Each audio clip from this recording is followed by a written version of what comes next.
This is the Cowboy State Daily Morning Show with Jake. The new way Wyoming wakes up.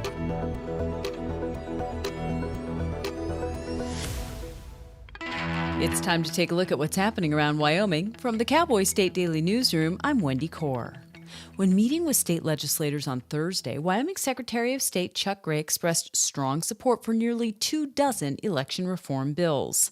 The Legislative Corporations Elections and Political Subdivisions Committee chose to take up less than half of them for study. But Cowboy State Daily's Claire McFarland reports that doesn't guarantee that all of them will be carried into the 2026 legislative session that starts February 9th. Chuck Gray proposed 22 bills for the Corporations Committee to look at through the coming months ahead of the 2026 legislative session, and they took up 11 to study. That doesn't mean they'll champion them all, but that means they're going to look at things like random hand counts and photo ID only and reforming the audits process and all of those things. They said that election reform is at the top of their interim priority list. Individual legislators still can champion some of the bills that didn't reach the committee's threshold of interest.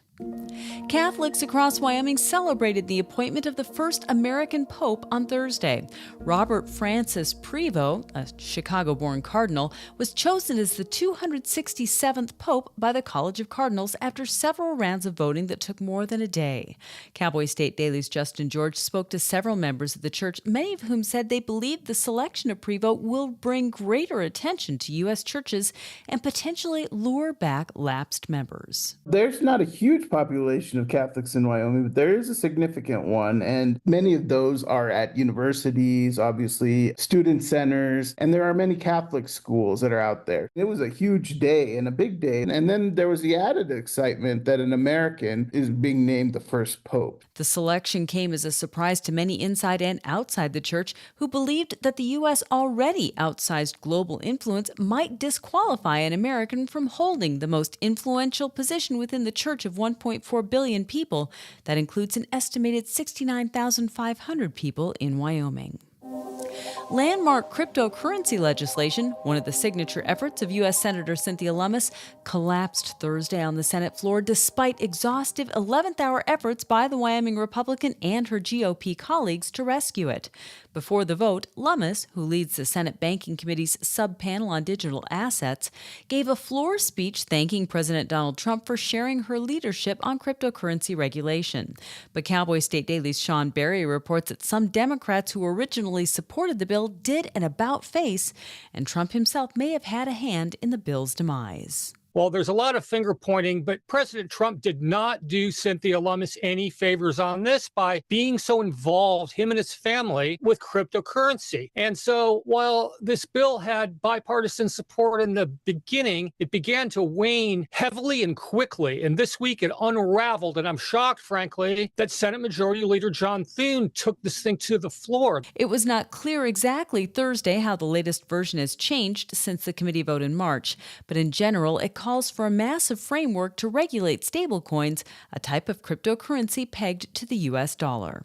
I'll be back with more news right after this. Easter is a time of celebration, rebirth, renewal. Yet for hundreds of men, women, and children from our community, it is a time of hurting and hunger. Yet you can give hope. Just $2.58 provides a hot meal and life-changing services at the Wyoming Rescue Mission, like safe, welcoming shelter, support, and long-term recovery to help them get back on their feet. Give today at wyomission.org. That's wyomission.org. A Florida man who was gored by a bison in Yellowstone National Park on Sunday but lived is lucky compared to other Floridians this week. Cowboy State Daily's Mark Hines reports that the 47-year-old from Cape Coral escaped from his encounter with the bison, but two others in their home state were not as fortunate. A man and his dog were killed by a bear in Collier County, Florida, and a woman from Davenport, Florida, was attacked and killed by an alligator. A woman who was in her early 60s was killed by an alligator on Tuesday. Her and her husband were in a canoe and it capsized, and she was subsequently fatally bitten by an alligator in the water there. And then I believe an 89-year-old man in southwest rural Florida was killed by a black bear. Him and his dog were killed by a black bear or bears. They're not sure. The attack in Yellowstone was the first report of a human injured by wildlife in the park this year. And that's today's news. Get your free digital subscription to Wyoming's only statewide newspaper by hitting the daily newsletter button on cowboystatedaily.com. I'm Wendy Core for Cowboy State Daily.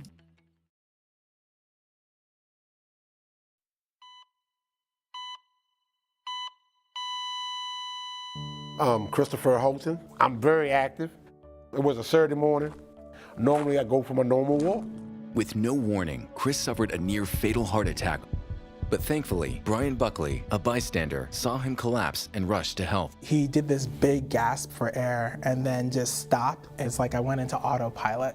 It's like all that training I did back in the day around CPR just magically came out of nowhere. Because of the CPR training that Brian received, Chris did make it and didn't die on the trail that day. CPR training provided by the American Heart Association.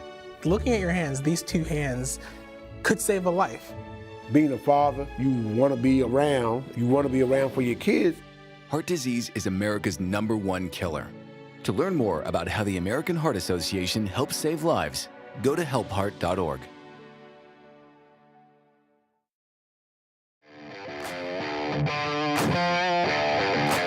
It's the Cowboy State Daily Show on a Friday. Election reform still a top priority for some lawmakers, and certainly Secretary of State Chuck Gray. Wyoming Catholics join America in celebrating the first U.S.-born pope. Congresswoman Harriet Hageman says no student visas for foreigners attending college in sanctuary cities. 2 Evanston men accused of dumping fracking waste in a Utah pond rather than disposing of it properly. Others are dumping used Christmas trees into a Montana lake on purpose to help perch hide from walleye. The Queen is dethroned. Senator Cynthia Lummis' cryptocurrency bill is shot down on the Senate floor. Special guests today include the aforementioned U.S. Congresswoman Harriet Hageman. She'll hold a town hall right here, and we will not tolerate any disturbances. And Dr. Carol Osborne going to come on the show. She's a veterinarian, going to tell you how to care for your dog, your cat, and whatever. How to keep fleas away. And yeah, we're going to ask Dr. Carol about all kinds of stuff. She's so nationwide renowned. How do you say that? She's well known in the U.S. She makes stops on Fox and all the big shows, and we're lucky to have her on today. What a weather day for a Friday. What a weekend this is shaping up to be in Wyoming. Sunny in Casper, 76. Lander, don't be jealous. You'll be 75 with plenty of sunshine. Evanston, sunny, 70.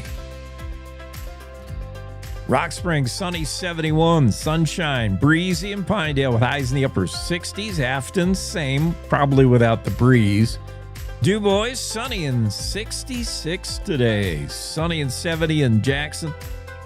Thermopolis, plenty of sunshine with highs in the upper 70s. Same with Cody. Maybe a little wind in Cody. Buffalo, slight chance of rain. Otherwise sunny, breezy, 72. Sheridan, you might see a slight chance of rain today, but otherwise sunny, 76. Gillette, mostly sunny, 74. Newcastle, chance of rain perhaps in the afternoon, but sunny when it's not raining, mid-70s. Torrington, you look at the highs at 78 today with just a slight chance of rain after maybe 1 o'clock. In the southeast part of the state, slight chance of rain in the early afternoon in Cheyenne. Otherwise mostly sunny, 71. 66 in Laramie with a chance of rain.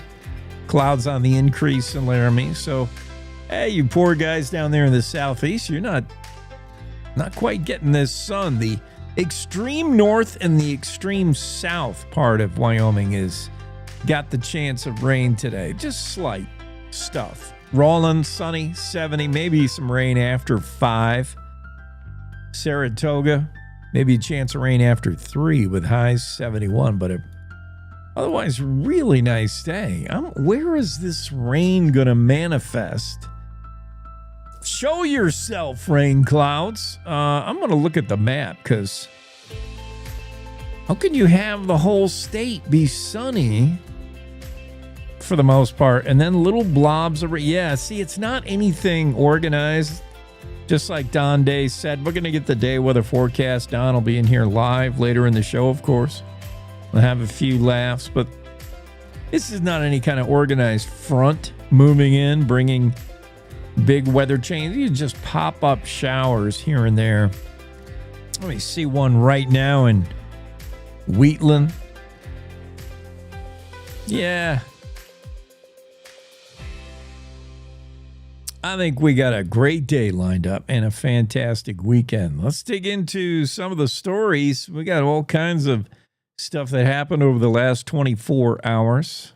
It seems like we were just here yesterday, getting you all caught up on the news. And look at that. We take a little break and a whole bunch more news happens, including global news, national news. We're going all over the place today. We're going to Pakistan and India to the border. Oh, bring your weapon. Boy, World War III is cooking.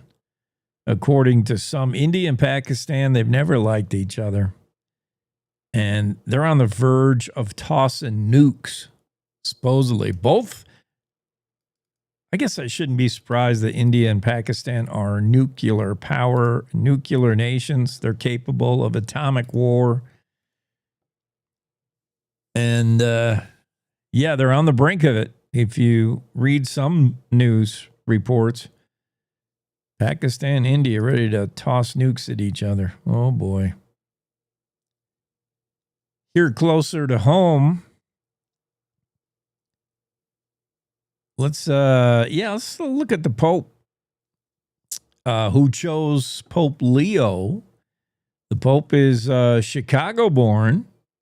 A lot of folks in the Chicago area pretty excited to see the new Pope be one of their own. Robert Francis Prevost, Chicago-born cardinal, was just chosen as the 267th Pope. Wow, by the College of Cardinals.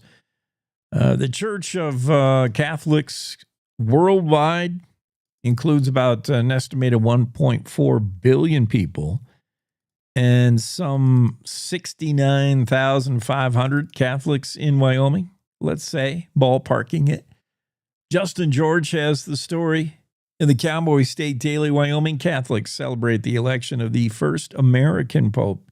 Catholics across Wyoming happy with the news. Took just a little more than a day, which is pretty quick, I think. In my time, if memory serves me, usually it's a multi-day process. I thought this was a quick selection. Justin George was able to track down former Wyoming Governor Mike Sullivan, who is a Catholic, practicing Catholic. Wasn't easy tracking Governor Sullivan down. He was fishing up there on the North Platte as part of the two-fly fishing tournament near Casper. We had to ask Abby on yesterday, Abby Royce, and she said that she was involved in the two-fly fishing tournament. She talked about the two-fly. Here in the Jackson Hole area, we have the one-fly tournament. I imagine the two-fly works similarly, where it's a tournament where you're allowed to use just two lures, two flies. You got to choose those before the tournament starts, similar to the Teton County Jackson Hole one fly, where you just have the one fly. So you got to be confident about the lure you choose. What kind of hatch is going on at that time for the trout? What kind of insect are the trout eating at that moment on that weekend? Former Governor Mike Sullivan, Catholic, was fishing North Platte River in that tournament, the two-fly tournament, when Justin George got a hold of him. Sullivan says, I'm tickled to death upon learning that who the Pope choice was. I can't wait to get home and read about it. Yeah, it could be good news for folks in the U.S. America represented at the Vatican. Very cool. What else is happening across the region? Let's see. I'm going to double check my calendar, make sure who we got on a special guest today. Yeah, Dr. Carol Osborne will be on. I think her intent was to talk specifically about some home remedies that could keep fleas away from your pet. But we might have to veer a little off topic because fleas are not a terrible issue with your domestic pets, your domestic animals here in Wyoming. I don't think. Are they a problem where you live in Wyoming, or if you're outside the state, are there a problem where you are? I've seen fleas on my dog and cat, back east or in other places, not in Wyoming. I think it's too cold. I don't think fleas are a big problem in Wyoming for the most part. Definitely not in the mountains. I've never seen a flea on my dog or a cat. I've seen, but we can talk about all kinds of things. I mean, when it comes to the health of your dog and cat, a lot of stuff to discuss. Bill Sniffen will be on. We only get one chance at him all week. Bill Sniffen, I don't even know what to refer to him as. Publisher, longtime publisher, newspaper owner. He's just a wealth of knowledge. And Bill and I can just, turn the mic on and start talking about anything Wyoming. And then what a privilege to be able to speak to Wyoming's lone House representative, Congresswoman Harriet Hageman will be on. We're going to do a little Harriet Hageman town hall right here, virtual town hall on the Cowboy State Daily Show. Great to have the Congresswoman on. She wants to talk about a few issues, some legislation she's behind. Her name's in the news just about every week. It's in the news today as Congresswoman Hageman has introduced legislation particularly pointed at college kids with visas in towns or cities that are so-called sanctuary towns or sanctuary cities. Now, I don't know there's an official sanctuary city in Wyoming. There's certainly towns, municipalities, cities that are considered a little bit friendly to illegal immigration. Jackson, we're looking at you. Perhaps Laramie because of the college. But officially, no sanctuary cities in Wyoming. But there are in other places, other states. Colorado in particular is one place that Congresswoman Hageman might be pointing at with this new legislation. They have state laws prohibiting local law enforcement from cooperating with U.S. Immigration and Customs Enforcement. Well, that's rather cut and dry right there. Colorado, state laws prohibiting local law enforcement from cooperating with ICE. So, yeah, a bill like this may affect Colorado. But Wyoming Congresswoman Harriet Hageman introducing yesterday, she announced the introduction of an act to keep student visas from being issued in sanctuary or anti-immigration enforcement jurisdictions. The bill would amend the Immigration and Nationality Act It would prohibit student visas for colleges and other academic institutions. In other words, no visa for foreigners to attend college in a city that has been unfriendly towards ICE and friendly towards illegal immigration. Hageman says it's an accountability measure, plain and simple. She cited a Center for Immigration Studies statistic estimating 10,000 serious foreign criminals who were deportable, and among whom there were felons who have been released back out onto the streets, many of them to the safety of sanctuary cities. And how many of them hide under the guise of a visa to attend college? Not certain. We may not know unless laws like this are passed, but that's important to Congresswoman Hageman. We'll talk about that later in the show with her and see what she had in mind behind it. I'm gonna play a little bit of Claire here. Let's listen to Claire talk to Wendy Core more about this, just so I am better informed when I talk to the Congresswoman. I don't want to appear like the dummy I am when I'm talking to one of our state lawmakers here, U.S. lawmakers from the state. Yeah, here's what it sounded like Claire talking to Wendy about this story.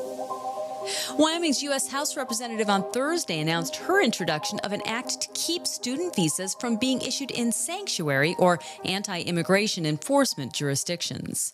Representative Harriet Hageman cited a Center for Immigration Studies statistic estimating that around 10,000 serious foreign criminals who were deportable and among whom there were felons have been, quote, released back on the streets, many of them to the safety of sanctuary cities. That's according to Cowboy State Daily's Claire McFarland.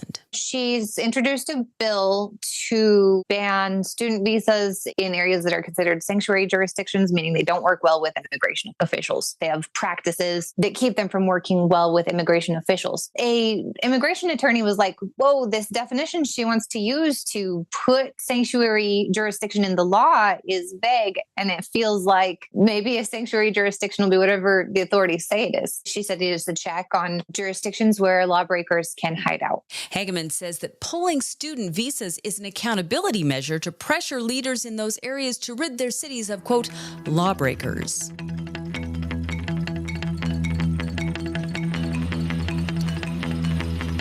Yeah, and you heard mention from Wendy and Claire talking about that story, a little bit of pushback from attorneys. One of them quoted in this story, I thought he had a pretty good quote.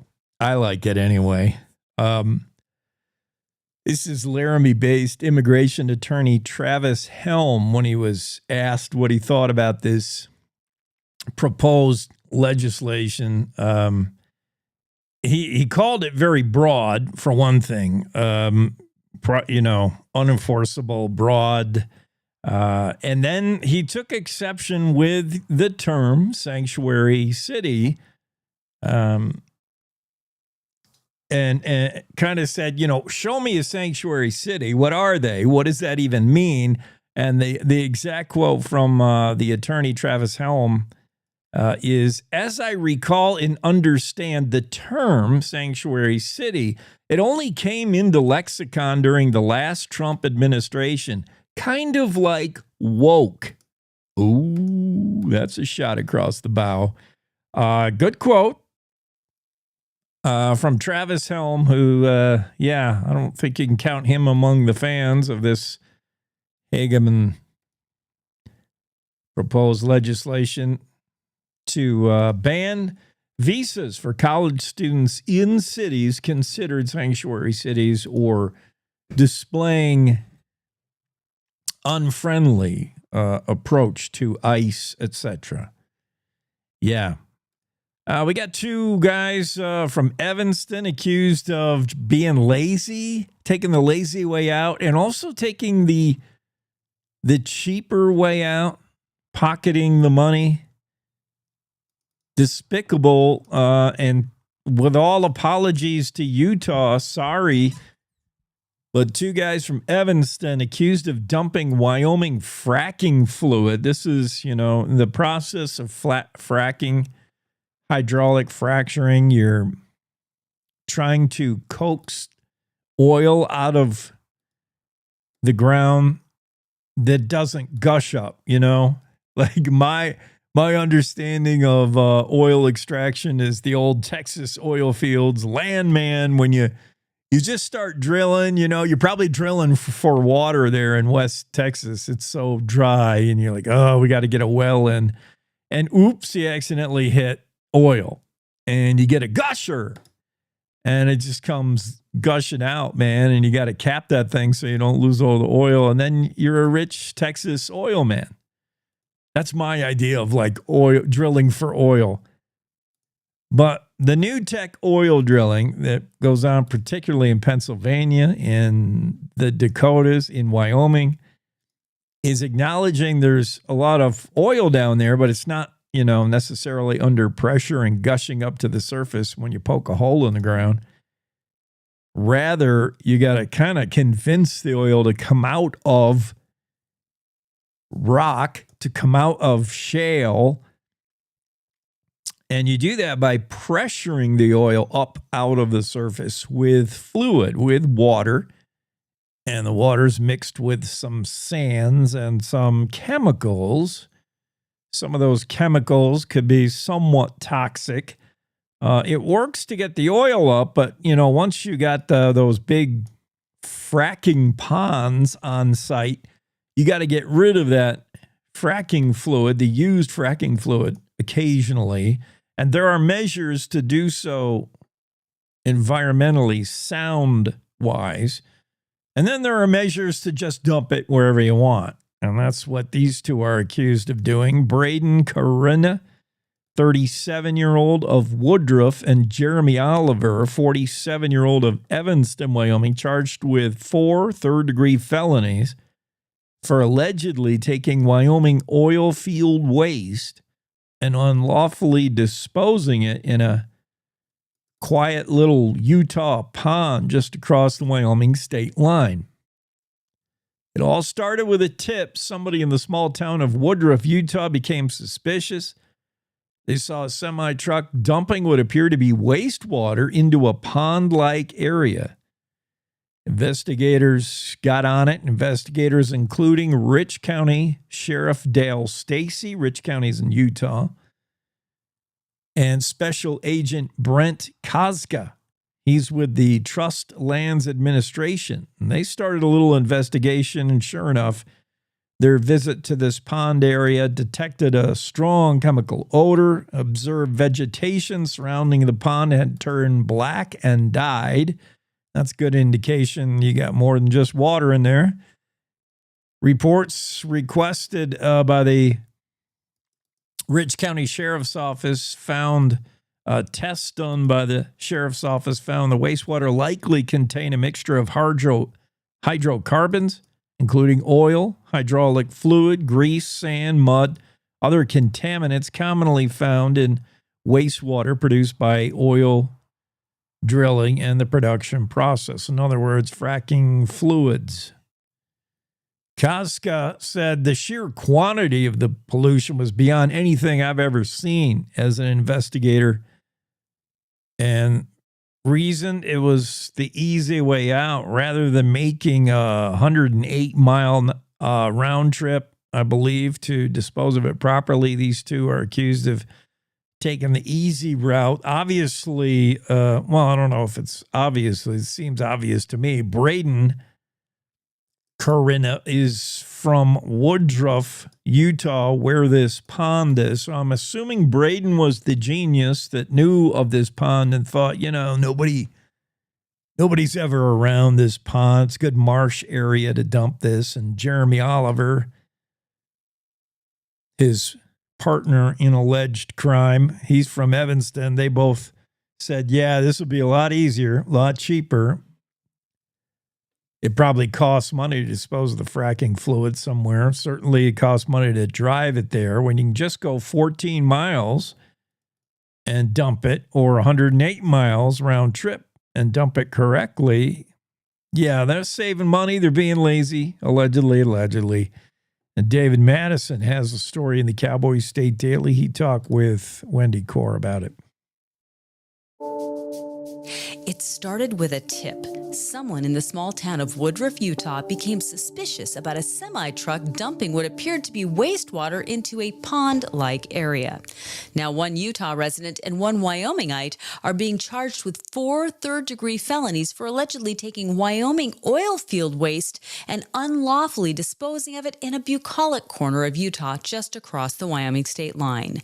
Cowboy State Daily's David Madison reports that 37-year-old Braden Carina and 47-year-old Jeremy Oliver are facing 4 counts of unlawful discharge of pollutants. A company based in Bear River hired a couple guys to follow the law and haul a bunch of oil field waste, liquid waste, it sounds like, to a facility in LaBarge. But instead of making that 108-mile trip up to LaBarge, they just went 14 miles to the northwest and into the beautiful community of Woodruff. And over a period of time in late 2023 and 2024, someone spotted them dumping something in a pond-like area. Someone called this tip in, the sheriff gets on it, state investigator gets on it. They end up charging 2 individuals with 4 counts each of third-degree felony polluting, essentially. Special Agent Brent Kaza from the Trust Lands Administration said the sheer quantity of the pollution was beyond anything he's ever seen as an investigator.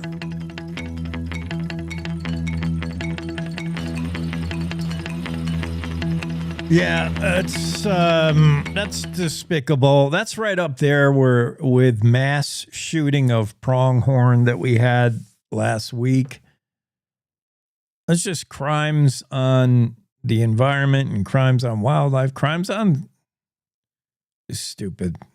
Special Agent Brent Kosga also said he feels confident that he was able to uncover that the suspects were dumping the toxic water in Utah, much shorter distance than what they've been hired to do. They were pocketing the money provided for their expenses that never occurred.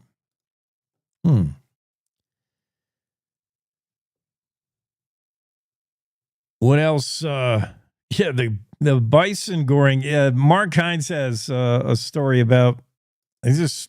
Florida's 0 for 3 with wildlife. It was a Florida man that was the first bison goring victim of Yellowstone, the first of the year. Hopefully the last.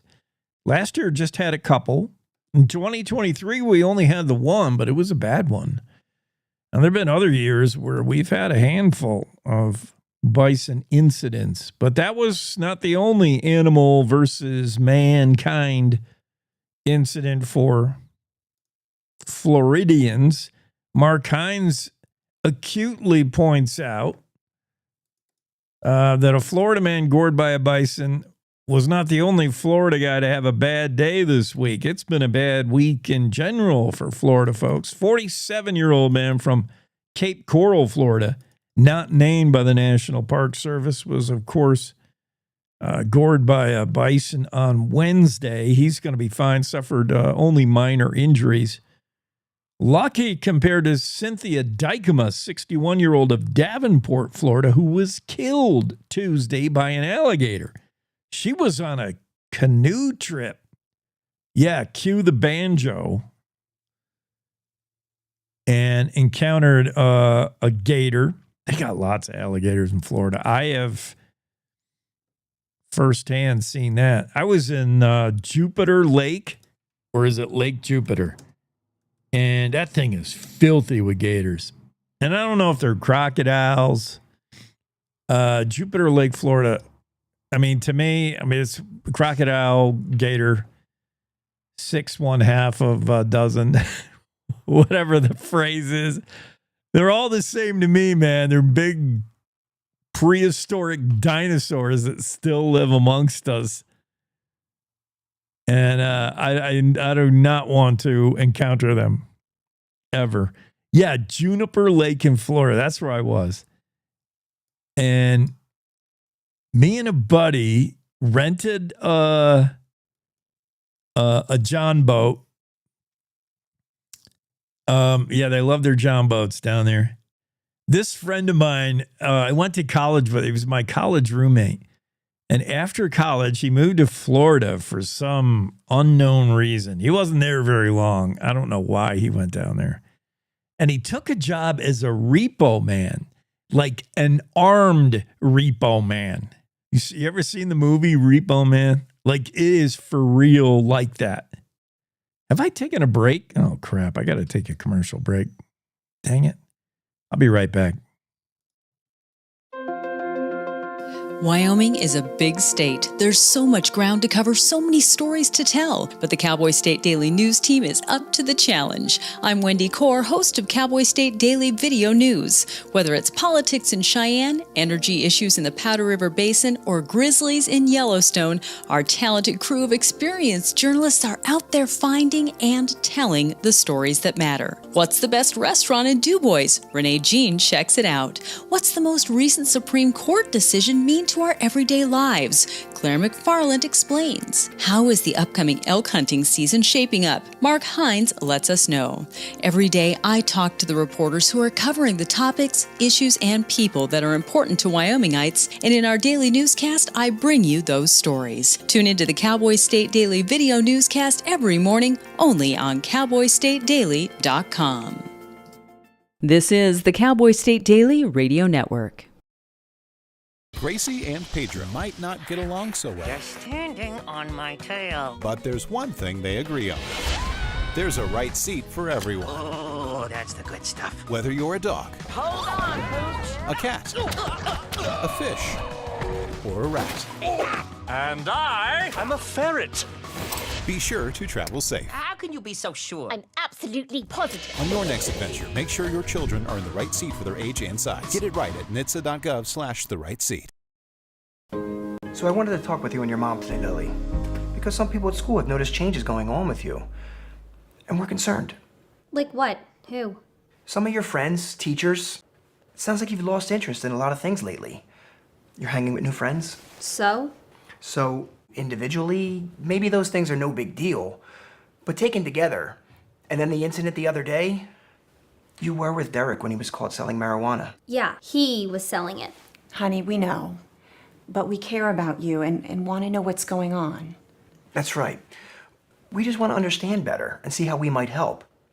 And if weed is a part of it, we just want to make sure you understand the negative consequences for someone your age, the physical and mental health effects, the poor decision making, and the confusing legal aspects these days. So what do you say? Can we talk? For more information about talking with your kids about underage use of alcohol and other drugs, visit underagedrinking.samhsa.gov.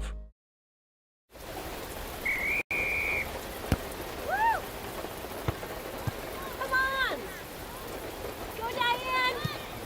Yeah, keep it going! Yeah! Go, honey! If you love them enough to drive an hour to cheer them on as they get beat 11-0 in the rain, then surely you'll check nhtsa.gov/the-right-seat to make sure they're correctly buckled in the back seat. Throw that ball, Diane! Woo! You got this!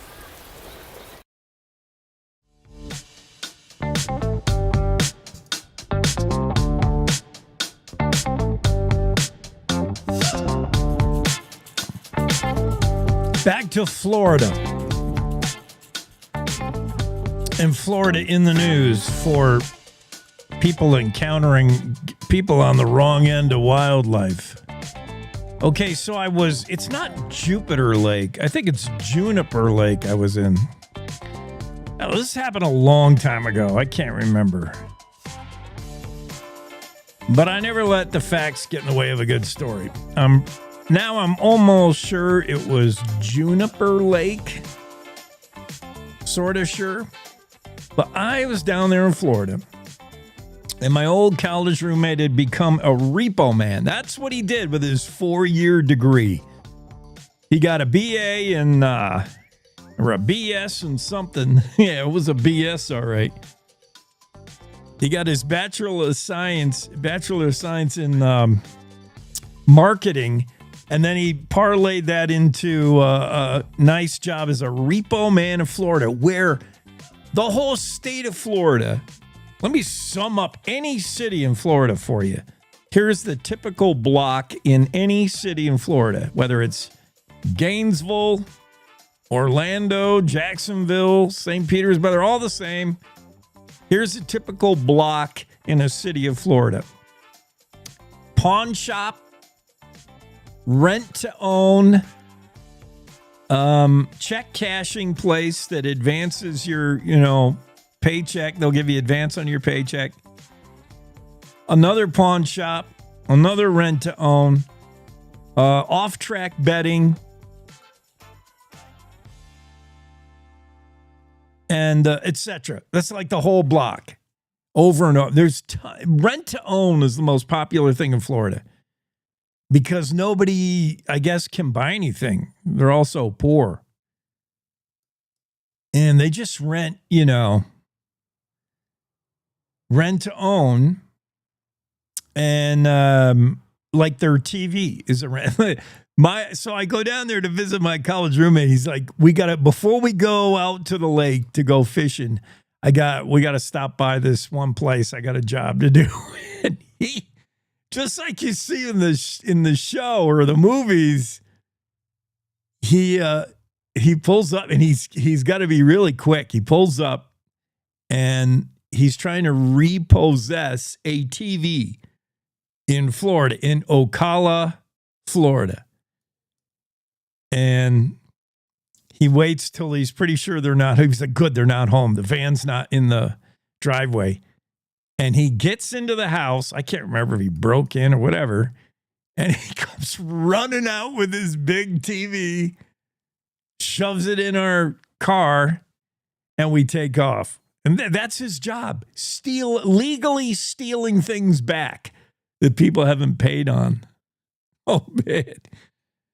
I'm like, dude, is this why you went to college? So anyway, we go fishing, and we go fishing on Lake Juniper, I'm pretty sure. And we rent this John boat, and the guy tells us when he rents it to us, he gives us a couple tips. He's like, if you flood the engine, just do this, crank that, and you'll get the motor going. And watch out, do this with here's the oars in case the engine conks out. And they say, and watch out for crocodiles or alligators, whatever it is. I should look it up to see what they got. People probably know. Text me here if you know what they got in Florida. What do you encounter in the lake in Florida? Is that a crocodile or is it an alligator? Whatever. 307-999-TALK. Send me a text. Tell me is anybody from Florida? Have I offended you so much that you don't want to respond yet? Or can you agree that Florida is weird and just text me 999-8255. Are there Floridas or in Florida? Are they gators or crocodiles? I think they're gators because we have the Florida Gators. See, it's a popular Google question. Both alligators and crocodiles are found in Florida. Okay. I'm going to call them alligators because of the Florida Gators.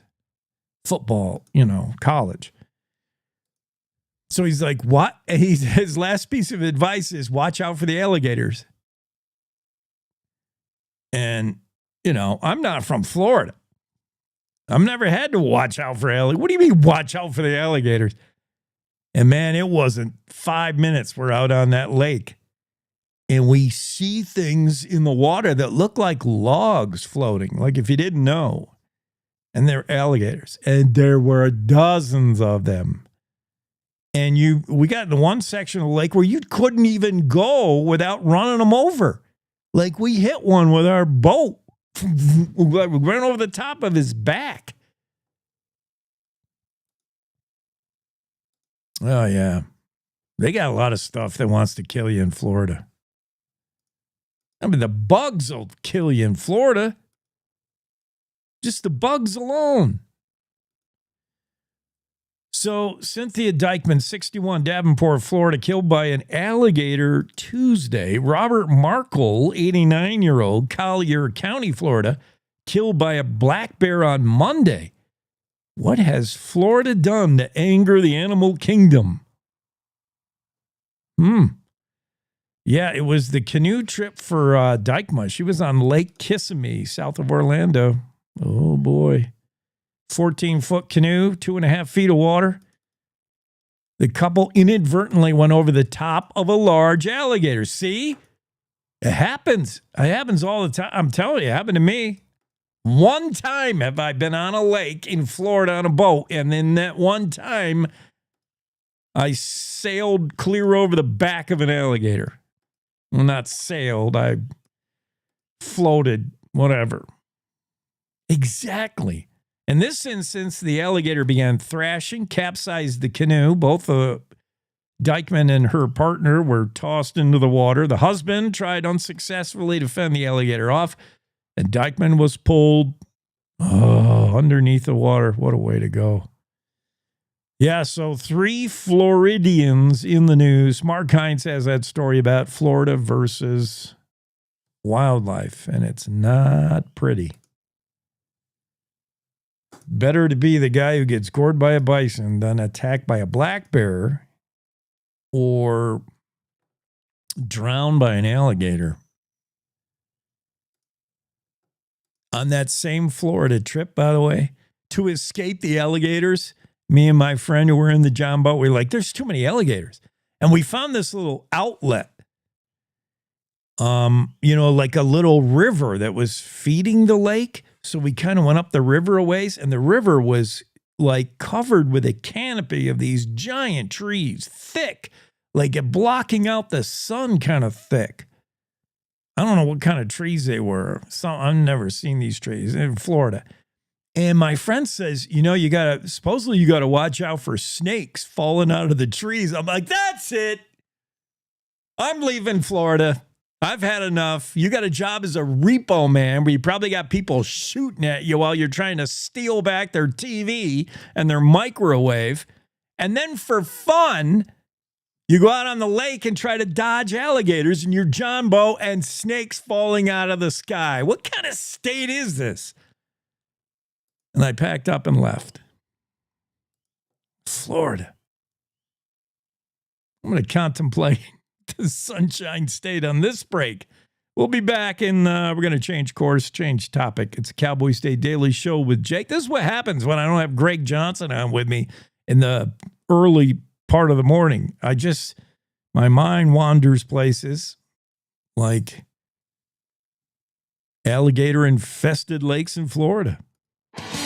Want to stay in touch with what's happening around Wyoming? I'm Wendy Core, host of the Cowboy State Daily video newscast. From Mountain View to Upton, from Jackson to Cheyenne, our reporters are out there finding and telling the stories that matter. Every day, I talk to the talented journalists who are covering the topics, issues, and people that are important to Wyomingites. And in our daily newscast, I bring you their stories. Tune in to Cowboy State Daily video news every morning, only on CowboyStateDaily.com.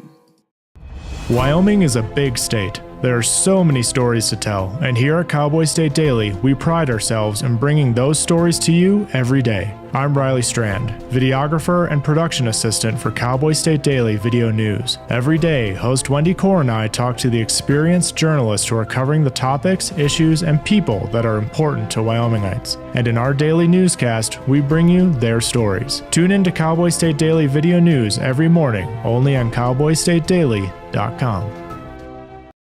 You're listening to the Cowboy State Daily Radio Network. In today's digital world, it's hard to know who to trust. Your local TV and radio stations bring you the facts. Misinformation and deep fakes flood social media, but broadcasters deliver verified and accurate news. For news, emergency updates, sports, and entertainment, turn to your local stations. Text TV to 52886 and urge Congress to support the vital local journalism broadcasters provide. Emma, did you hear? Todd's in the hospital. Who's Todd? He got a collapsed lung from vaping. He thought it was cool. Not cool. Promise you won't vape, Emma. It can lead to a lifelong addiction, and we can't be friends if your lungs collapse. Bogus. Wacky sitcom teens aren't the best people to talk to your kid about vaping. Hey, you got a minute? You are. Start the conversation with your child about vaping today.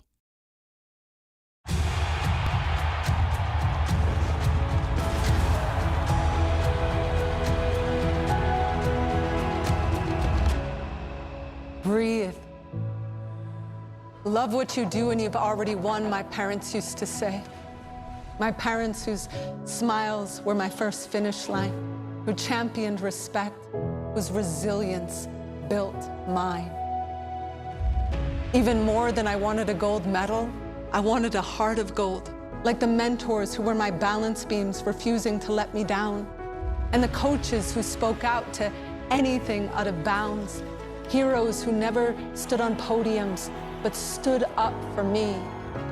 Every shot I made, give the assist to those who since my youth were referees, ready to blow the whistle and end abuse.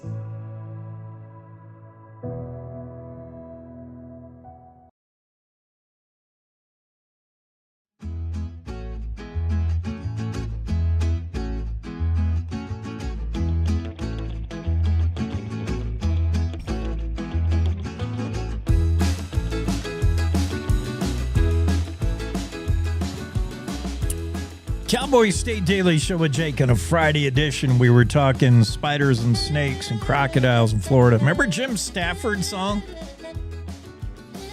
I don't like spiders and snakes, and that ain't what it takes to love you. I wish I could play it, but I can't play songs anymore. We get in trouble every time I do. Yeah, it's Jim Stafford, right? Spiders and snakes. That'll take you back. Who remembers that one?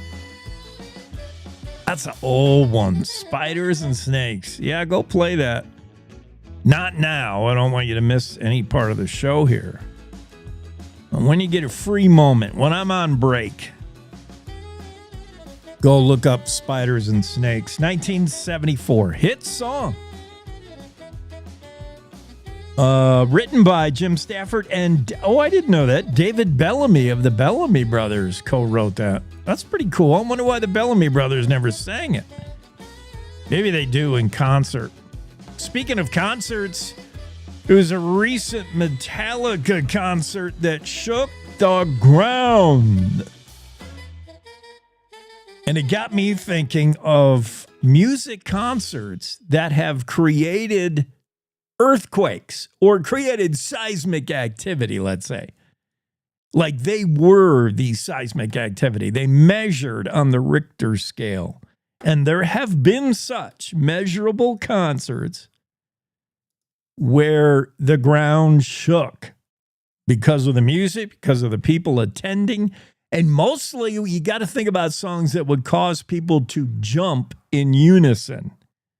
Right? Like what kind of songs would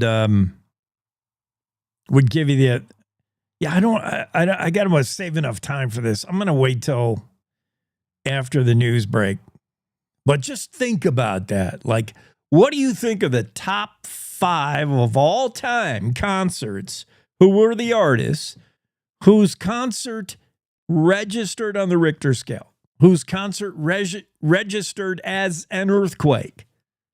The seismic activity created was measurable. You know, the needles that do the seismic, the needles went crazy at these concerts. We'll tell you about one that just happened the other day, I think 2 days ago. Tell you about the all-time biggest earthquake creating concert. Speaking of earthquakes, we're going to have Andrew Rossi on the show later, who's going to talk about a machine that makes earthquakes. I think. I don't know. I didn't read it carefully. Something about a machine that studies Yellowstone, studies the underground of Yellowstone. Let me see.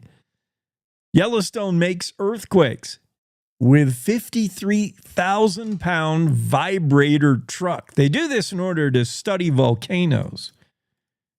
Well, you don't have to make an earthquake to study a volcano. They got one cooking right off the coast of Oregon. Did you hear about that? This thing's in the Pacific Ocean, and it's ready to blow its top, they think.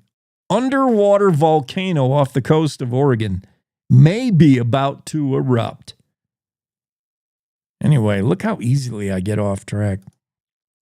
Was talking about earthquakes, concerts, music concerts that create earthquakes. This machine is, in essence, an earthquake maker in itself. Andrew Rossi had the story going back on May 4th. 53,000-pound vibrator truck creates custom-made earthquakes in order to study the supervolcano that lies underneath Yellowstone, ready to blow. Well, isn't this thing like gonna disturb the supervolcano? That's what I'm worried about. Careful about poking the hornet's nest. Why do we have to like shake the ground to study the supervolcano? Wouldn't that wake the beast to life? Oh man, I don't like this at all. Vibrosius truck is what they are, and the latest research on Yellowstone's magma chamber requires the use of these Vibrosius trucks. Well, I don't like it at all. Andrew Rossi will be on the show, and he'll have to answer to why Yellowstone is shaking the ground, trying to create a supervolcano. Mike Poland is the scientist in charge of the Yellowstone Volcano Observatory. And we'll see if Mike signed off on this. Haven't we done enough studies of the Yellowstone supervolcano? I mean, all we know is the thing has gone off historically every few 100,000 years, and we better hope it doesn't go off anytime soon, because if it does, goodbye, Wyoming. It's not punching the ground like a jackhammer, Poland said. All right, that's good to know. It's bouncing things off the subsurface. I still don't like it. If it creates seismic waves, I'm a little nervous about this. Andrew will be on, talk about that. We'll also talk about this for real underwater volcano off the coast of Oregon. Scientists say recent study says increased seismicity and swelling at the axial seamount suggests an eruption could occur sometime this year.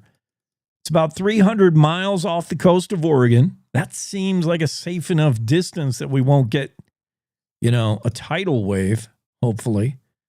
Scientists have been monitoring this vast submarine volcano. It's huge.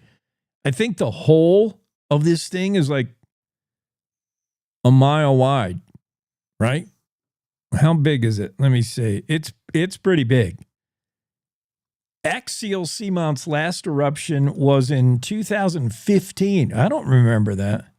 An enormous amount of magma poured out of the volcano, including one lava flow that was 450 feet thick. I guess when the magma comes out of a volcano that's underwater, it immediately, or fairly immediately, solidifies. I mean, it's in water. Probably heats up the Pacific Ocean.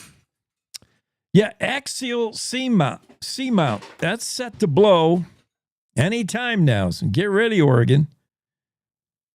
And don't put your sailboat out on off the shore of Oregon. Don't put your john boat on Lake Juniper. Not good for you. Not advised. More stories we got to get to. Claire McFarland's follow-up to potential criminal court going on. Are you making noise on purpose? No, I'm tired of the dishes sitting here, but yes. Okay. What was my question? Am I making noise on purpose? Yeah. Okay. This story concerns Eileen Hurley. She faces 4 felony charges in U.S. District Court concerning how the shooter, William Lowry, got guns to shoot the Sheridan police officer that, we're forever going to remember and think about, Sergeant Nevada Krinke. This happened back in February of 24. A big dramatic standoff at that home in Sheridan ended in a shooting. Lowry's dead, William Lowry. But the mother, Eileen Hurley, is facing charges she provided Lowry with the weapons. Lowry had a felony on his record that prevented him from owning guns. So she bought them for him. That's the allegation. She says no. We'll talk more about that story right after the news break. We'll also talk about concerts that have created their own earthquakes. Yeah, we're going all over the place today. News is next. Thanks for spending your Friday with us on the Cowboy State Daily Show with Jay.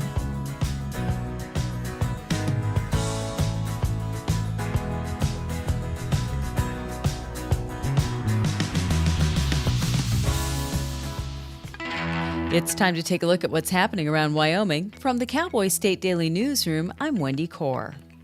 It started with a tip. Someone in the small town of Woodruff, Utah, became suspicious about a semi-truck dumping what appeared to be wastewater into a pond-like area. Now, one Utah resident and one Wyomingite are being charged with 4 third-degree felonies for allegedly taking Wyoming oil field waste and unlawfully disposing of it in a bucolic corner of Utah just across the Wyoming state line. Cowboy State Daily's David Madison reports that 37-year-old Braden Corina and 47-year-old Jeremy Oliver are facing 4 counts of unlawful discharge of pollutants. A company based in Bear River hired a couple guys to follow the law and haul a bunch of oil field waste, liquid waste it sounds like, to a facility in LaBarge. But instead of making that 108-mile trip up to LaBarge, they just went 14 miles to the northwest and into the beautiful community of Woodruff. And over a period of time in late 2023 and 2024, someone spotted them dumping something in a pond-like area. Special Agent Brent Kaza from the Trust Lands Administration said the sheer quantity of the pollution was beyond anything he's ever seen as an investigator. Wyoming's U.S. House Representative on Thursday announced her introduction of an act to keep student visas from being issued in sanctuary or anti-immigration enforcement jurisdictions. Representative Harriet Hageman cited a Center for Immigration Studies statistic estimating that around 10,000 serious foreign criminals who were deportable, and among whom there were felons, had been, quote, released back on the streets, many of them to the safety of sanctuary cities.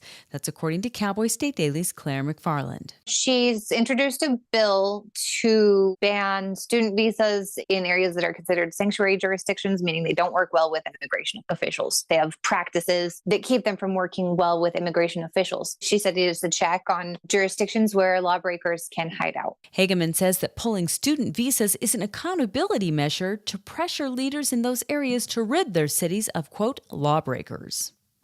A federal prosecutor Wednesday voiced skepticism of a Wyoming woman's claims that her son stole her guns before fatally shooting a Sheridan police sergeant, then launching a 2-day standoff that culminated in his own shooting death in February of 2024. Claire McFarland reports that Eileen Hurley faces 4 felonies in the U.S. District Court for Wyoming on allegations that she bought 3 guns for her son, 46-year-old William Lowry, who was a convicted felon and prohibited from having guns. This is a big argument about whether the prosecution has to hand over data on 10 more guns, who owned them, where they came from, to the defense of Eileen Hurley. Basically, the prosecutor is saying, whoa, the government's theory is that she bought them for him or gave them to him. Her saying, oh, he stole them. Well, the prosecutor is basically saying, this looks like a new theory to us. And also, our evidence on these guns isn't material to you since no one reported them stolen. Lowry went on to fatally shoot Sheridan Police Sergeant Nevada Krinke on February 13, 2024. He hid in a local woman's house for nearly 2 days during a dramatic police standoff and was ultimately shot by law enforcement while trying to flee. I'll be back with more news right after this. Easter is a time of celebration, rebirth, renewal. Yet for hundreds of men, women, and children from our community, it is a time of hurting and hunger. Yet you can give hope. Just $2.58 provides a hot meal and life-changing services at the Wyoming Rescue Mission, like safe, welcoming shelter, support, and long-term recovery to help them get back on their feet. Give today at wyomission.org. That's WYO mission.org. Well, Rollins residents are fed up with a colony of prairie dogs that's become more than a nuisance. Prairie dogs are disturbing the eternal peace of the dearly departed, digging into and around graves in the Rollins Cemetery. And Cowboy State Daily's Andrew Rossi reports that locals are getting frustrated. They're digging right in front of headstones, so it's within reason that they could reach far enough down to disturb the eternal peace of the dearly departed. And a lot of people are concerned about the damage that prairie dogs are causing, and they can cause injury, because if you step in one of those holes, they can go up to 10 feet down, and you can break a leg in one of them. Ultimately, the best way to control the cemetery's prairie dog problem is an automatic death sentence. In Campbell County, the burrowing problem was only solved by poisoning the prairie dogs. And that's today's news. Get your free digital subscription to Wyoming's only statewide newspaper by hitting the daily newsletter button on cowboystatedaily.com. I'm Wendy Core for Cowboy State Daily. No young person should ever have to worry about having a safe place to sleep at night, or a warm meal to eat, or whether anyone cares about them. But the reality is, 1 in 10 young adults will experience a form of homelessness this year. But the good news is, there's an organization making a big difference. Covenant House. For over 50 years, Covenant House has been helping youth in crisis and giving them the support and the tools they need to succeed in life. I have no words to express how Covenant House changed my life. They just really genuinely just wanted to help me succeed, and I'm succeeding. When youth who are experiencing homelessness have a hot meal, a safe place to sleep, and love, most of all love, they can overcome heartbreaking challenges, and their lives are transformed.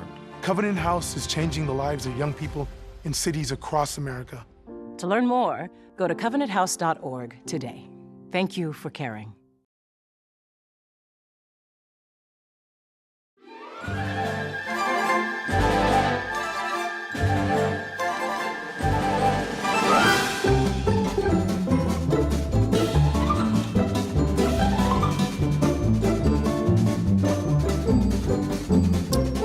Cowboy State Daily Show with Jake on a Friday edition. This is not the kind of music bed I need. I need something like way more aggressive for, well, I don't know. This story needs rock and roll. It really needs Metallica, but I can't play. All right, this is pretty good. We'll do this. This concert the other day, let's take you to Lane Stadium. Virginia Tech fans enjoying their own football theme song, in essence. If you've ever been to Lane Stadium, if you've ever been to Virginia Tech, you know what I mean. That place gets jumping when that football team comes out. I've never seen it live, but I've seen it on TV. The walkout song for the football team, the Virginia Tech Hokies, go Hokies. Their walkout song is Metallica's Enter Sandman. They're probably not the only ones. I mean, a lot of sports teams use this song. It is, you've heard it. I can't play it because we're going to get, copyright or trademark ding. Although I don't know if the trolls can feel this song because this is live with a lot of crowd in it.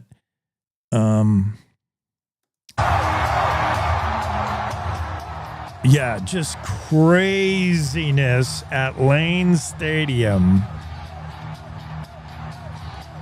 All right, that's enough. It's a Metallica concert.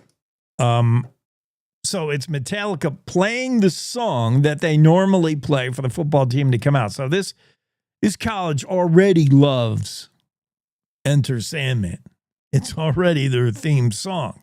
And here's the band that made it, that wrote it and performed it, playing it live in Lane Stadium in Virginia Tech. It was so, and if you watch, the Hokies take the field on any given Saturday at home in Lane Stadium, when they come out to this song, the whole crowd is jumping in unison to Enter Sandman. It's a and then a bit of a crazy scene. I don't know what started that. is a crazy scene. And so the concert, this was May 8th. This was just yesterday. I thought it was a couple days ago. Maybe it was just yesterday. Virginia Tech fans set off Richter scale when Metallica plays Enter Sandman.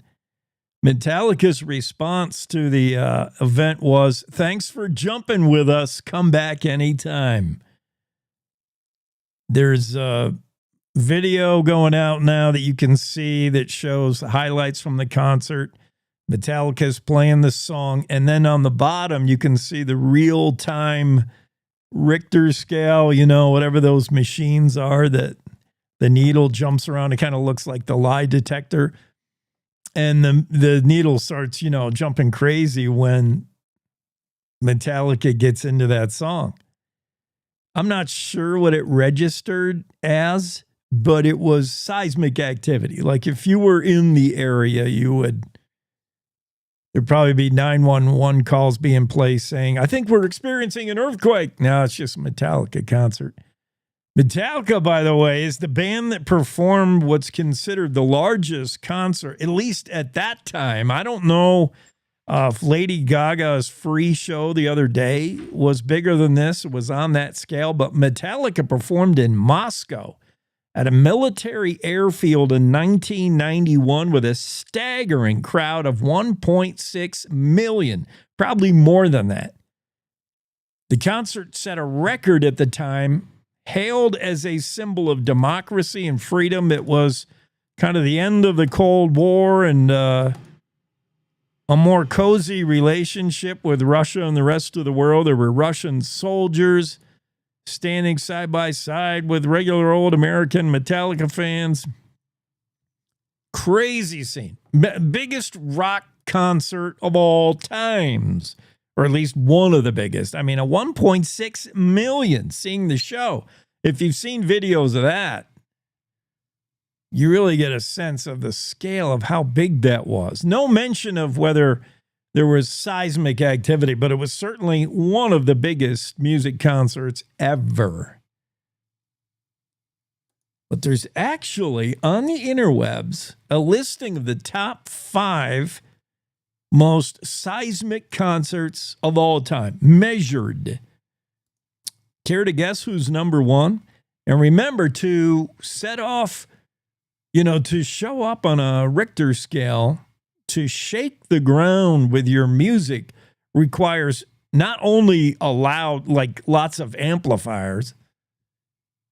It's not the music alone that does it. You need people. You need the whole crowd to be jumping up and down, particularly, hopefully in unison. That will shake the ground. That's what sets off the earthquakes. So think of songs that would do that. And this one fits right in.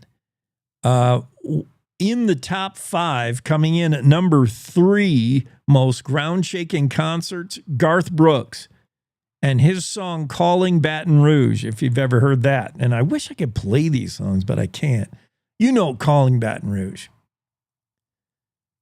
It's the unofficial, official anthem of LSU Tigers. They play it at Tiger Stadium. Obviously, LSU is in Baton Rouge, Louisiana. So whenever they hear that song down there, they go crazy. Garth Brooks is in concert there April 30th, 2022, and he plays Callin' Baton Rouge for the LSU faithful, and they go to bouncing, and they set off an earthquake, or they are an earthquake, or they register as an earthquake. Come in at number 3. Number 2 most ground-shaking concert, August 2023, Travis Scott performing in Italy for a crowd of 60,000. And the minute Travis Scott introduces special guests to join him on stage, it's Kanye West, by the way, the people went crazy. They still talk about it today. It's called the Scott Quake. It registered the equivalent of a 1.3 magnitude earthquake. August 2023, Travis Scott show in Italy comes in at number 2 most ground-shaking music concert. Number 1, shakiest concert, number 1 on the Richter scale. Taylor Swift, congratulations, Swifties, while performing a show in Seattle on July 22nd of 2023, the Richter scale measured a 2.3 magnitude earthquake. This is part of her Eras tour. She was at Lumen Field in Seattle. Going back that July in 2023, estimated crowd of 72,000 Swifties on hand. No mention of the song she was playing at the time, but, it was Shake It Off. Oh, of course. Shake It Off, which does require a little bit of bouncing and jumping if you're a Swiftie. Yeah, during Shake It Off, a 2.3 magnitude earthquake, largest concert-created earthquake. Honorable mention, but not measured, was AC/DC's concert down in Argentina, December of 2009. Video exists of this show. Go check this is on YouTube. This is fun to watch this one. Just type in Thunderstruck, AC/DC Thunderstruck Live, Argentina, December 2009. They did a 3-day concert there. Total at that concert, I think, was nearly 500,000 when you total up how many people went. But they're in a huge soccer stadium, gigantic. They love their soccer down there in Argentina.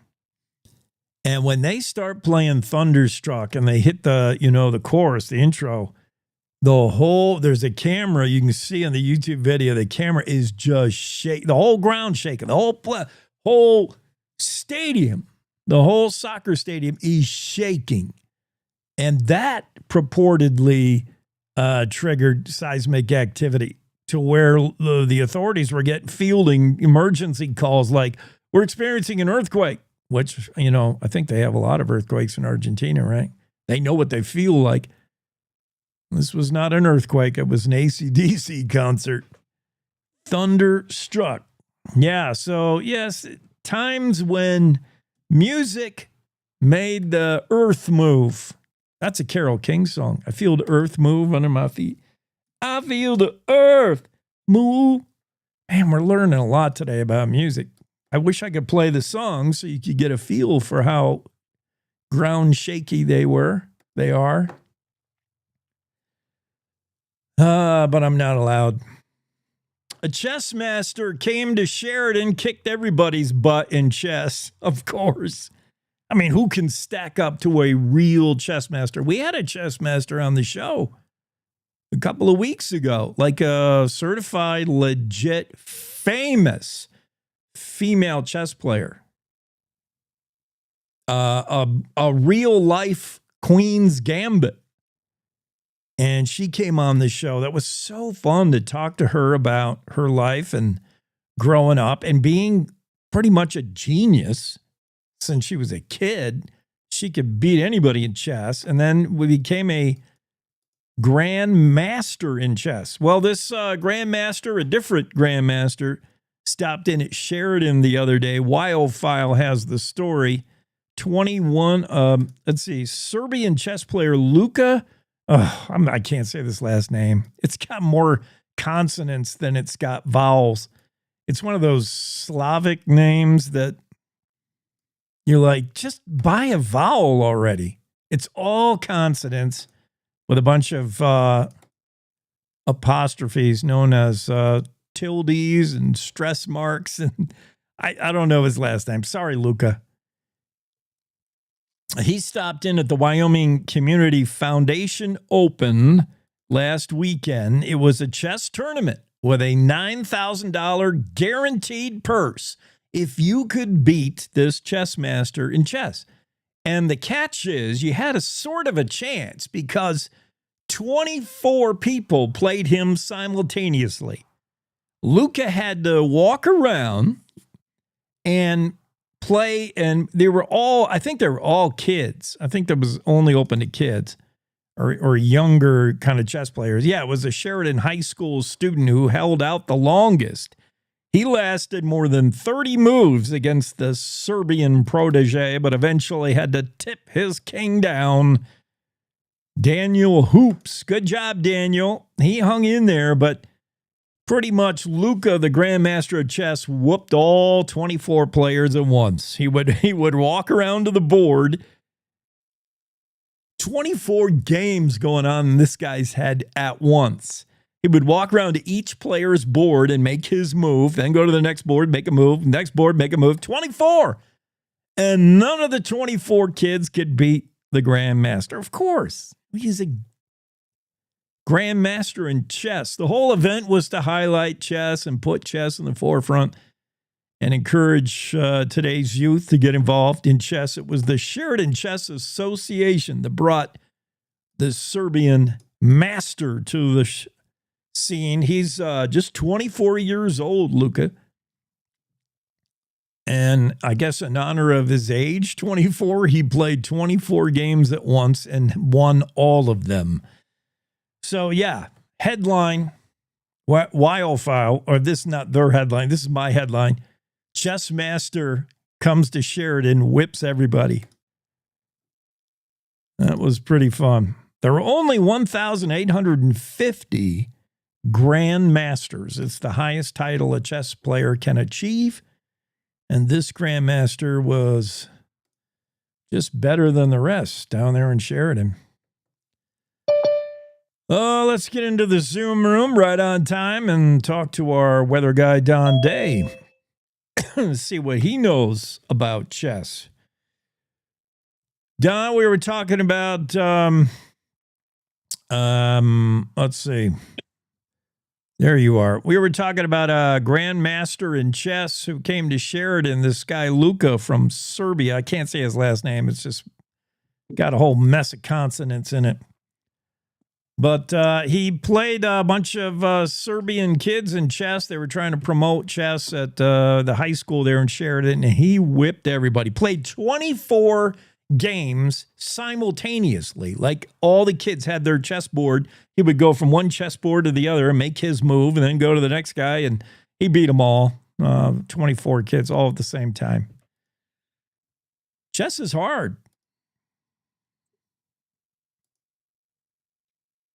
Very hard. I know I couldn't do it.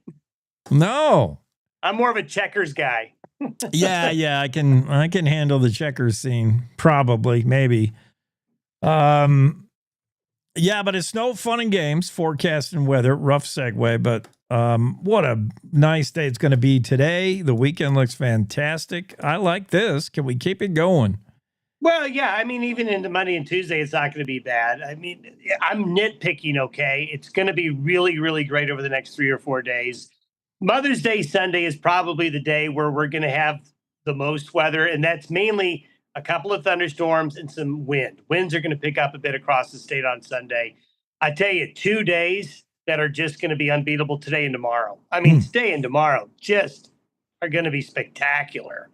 So I would, punch out today early, from work. Not a lot of work gets done in Wyoming when the weather gets like this, when it gets nice like this. But tomorrow is going to be just a fabulous day. Most of Sunday as well. Just watch out for those late day thunderstorms and a bit of wind. Notice folks in the extreme north, extreme south might have to dodge a shower today, but for the most part, 90% of the state, just abundant sunshine. Yeah, there's going to be a few thunderstorms out in the eastern plains of the state today. Most of the west will not see that. So today, a few thunderstorms, not many tomorrow. A few will come back on Sunday. Then the middle of next week, Jake, we've got another spring storm coming. Looks like northern Wyoming is going to get really wet again. I could see significant rain and mountain snow late Tuesday through Thursday of next week. So Yellowstone, the Beartooth, the Bighorns, and then the lower elevations. It's another wet storm for those guys. So that'll be something around the middle of next week. That's timed well. I like when we have the weekends, and that's good news. Today and tomorrow, take advantage. Don't get days like these real often in May. Thanks, Don. No, you don't. Thank you. Have a great weekend. You too. Day weather forecast, Cowboy State Dailies. Take a quick break. We'll move next to Dr. Carol Osborne, veterinarian, who's going to talk about all things aminals. Yeah, right after this. To the Teton Range, Cheyenne to Sheridan, Rawlins to Ralston. Cowboy State Daily Morning Show covers the state like no other radio show or podcast. We love Lovell. We're eager to share the stories of Story Will Crow About, Crowheart, and Yodel Over Yoder. Whether you make your home in Sweetwater, Chugwater, Powder River, or Green River, the Cowboy State Daily Morning Show will make you feel right at home. Jeffrey City, Atlantic City, we see you. Little America, Big Piney, you're on our radar. Howdy, Wapiti, Meeteetse, Shoshone, 10 Sleep, good morning. Welcome, Torrington, Riverton, Wheatland, Lusk, Lingle, Lander, Timber, Casey, Kerwin, Moorcroft, Mountain View, Moose, Fort Bridger, Fort Laramie, Fort Washington, Hannah, Hudson, Hewlett, Dayton, Daniel, and DuBois. We are east of Weston, west of Midwest, north of Newcastle, and south of Sundance. Border to border, we love Wyoming and every one of its communities, bar none. This is the Cowboy State Daily Radio Network. When you hear the words nonprofit organization, what comes to mind? Is it a place your dog called home before finding you? Is it an organization that supports accessibility? Is it a place that ensures your safety and that of those you love? That protects endangered wildlife and habitats or fights for our most basic needs? It's impossible to show all the ways nonprofit organizations make a difference in our world. One animal, one person, one cause at a time, but it's not impossible to be part of it. When you give what you have to a nonprofit organization that needs what you can give, you help promote, protect, and strengthen the reach of these incredible organizations. The Nonprofit Alliance is here, helping connect people like you to the nonprofits that enrich your life, your community, and the world we share.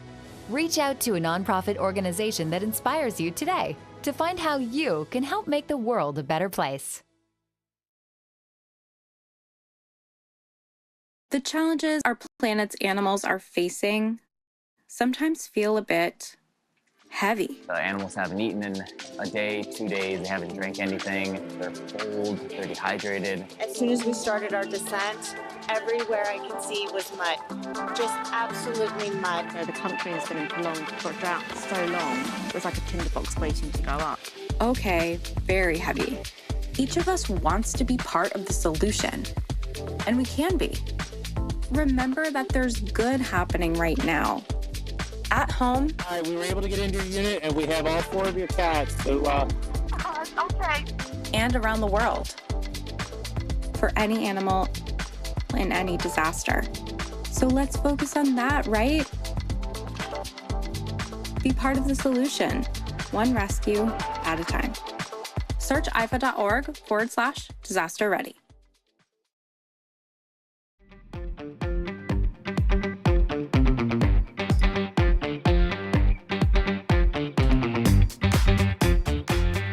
Cowboy State Daily Show with Jake on a Friday, and into the discussion we welcome and we're honored to have Dr. Carol Osborne, DVM. First, let's make sure you're with us, Dr. Carol. I am definitely with you. Good morning. Excellent. Good morning.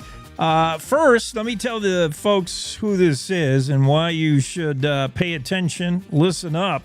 Dr. Carol Osborne, author, world-renowned integrative veterinarian, 25 plus years. You've probably seen her or read her. I'm guessing you might have. She's been on Fox and Friends, The Today Show, Discovery's Animal Planet, Good Day LA. She's been on camera doing that stuff. She's also written books, Naturally Healthy Cats, Naturally Healthy Dogs, international bestseller list kind of stuff, Emmy-nominated television journalist. We could go on, and I will, unless you want to stop me, Dr. Carol. But I want to, we're going to talk about pets. So many of us own a dog or a cat or something. I've got a cat here. I don't even want to say I own a cat. Do you ever really own a cat, or does the cat own you? I guess. I think the kitties own you. I agree. But yes, I have so many questions.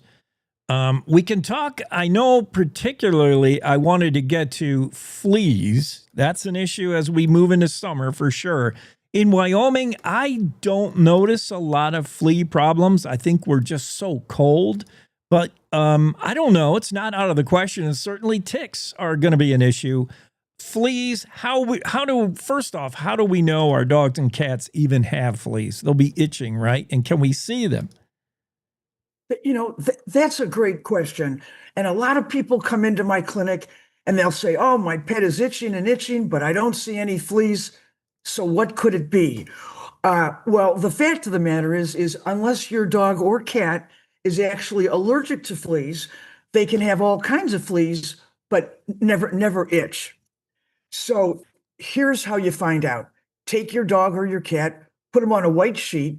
If it's a dog, the predilection site for the flea is going to be the rump and the groin. So take a flea comb, which has those real narrow teeth, and comb your pet. On the cat, the predilection site, head and neck. So on the cat, comb the head and neck. And on the dog, you want to comb the rear end. And then look down at the towel. And if you see brown and black specks on the towel that look like pepper, and you get them wet, they will turn red if they are from fleas, because flea feces are nothing more than dried blood. So that's how you can find out on your pet. Remember that fleas don't live on your pet. Fleas live in the environment.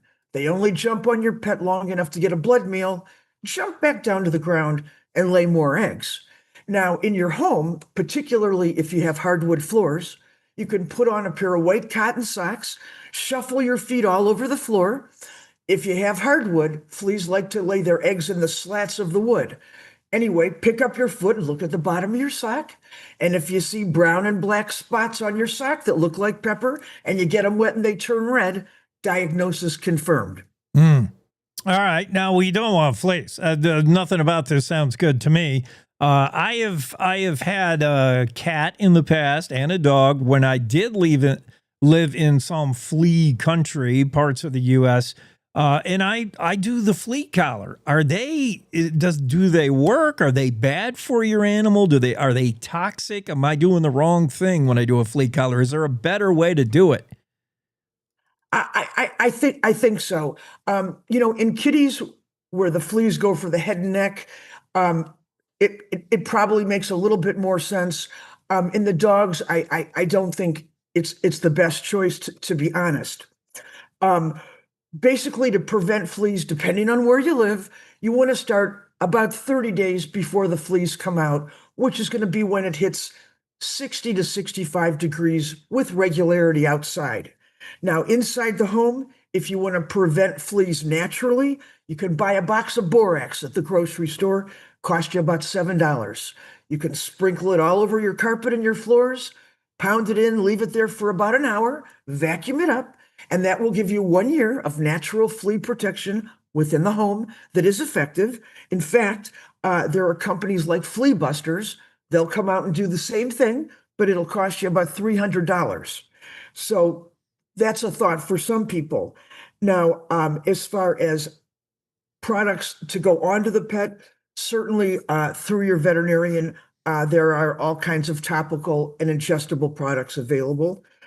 For people that might want to look for a little more natural route, you can make herbal flea remedies. In fact, if you wanted to make a flea dip, you could take a couple cups of fresh rosemary or peppermint, mix them with about 5 quarts of warm water, steep the solution for 20 minutes and let it cool, and you could start dipping your dog or your cat. And let's just say that your pet was itching after you did that.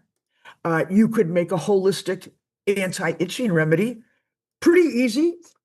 Jake, you would simply take 5 drops of licorice root, dandelion root, and cat's claw, mix them all together, and you would give 5 drops of the final solution by mouth once a day for about 14 days in a row. And that might do the trick on the itching situation for some of your pet loving listeners out there.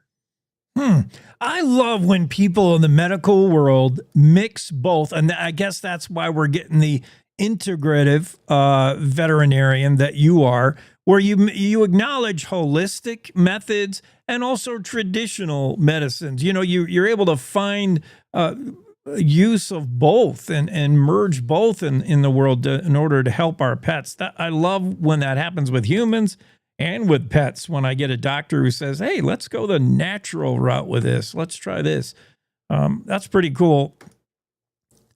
I think in today's world, everybody's out there looking for more natural solutions, realizing that another prescription is not always the best solution.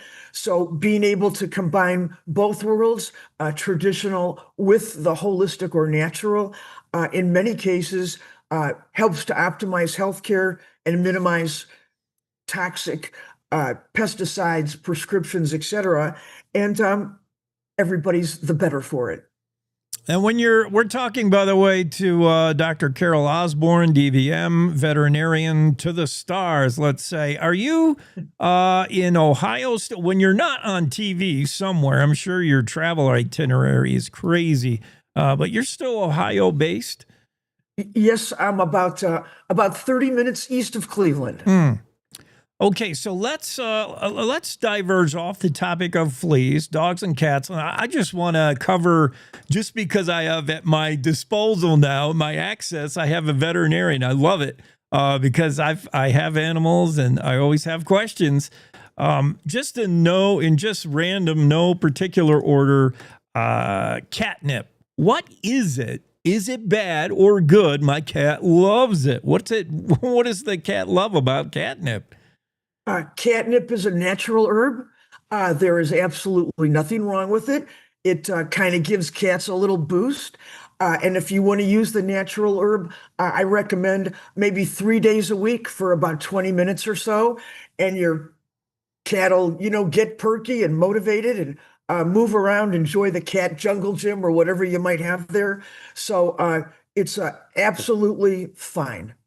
My cat gets the zoomies over it, that's for sure. Yes. We could probably talk all morning on diet, both for dogs and cats. Let's move to dogs.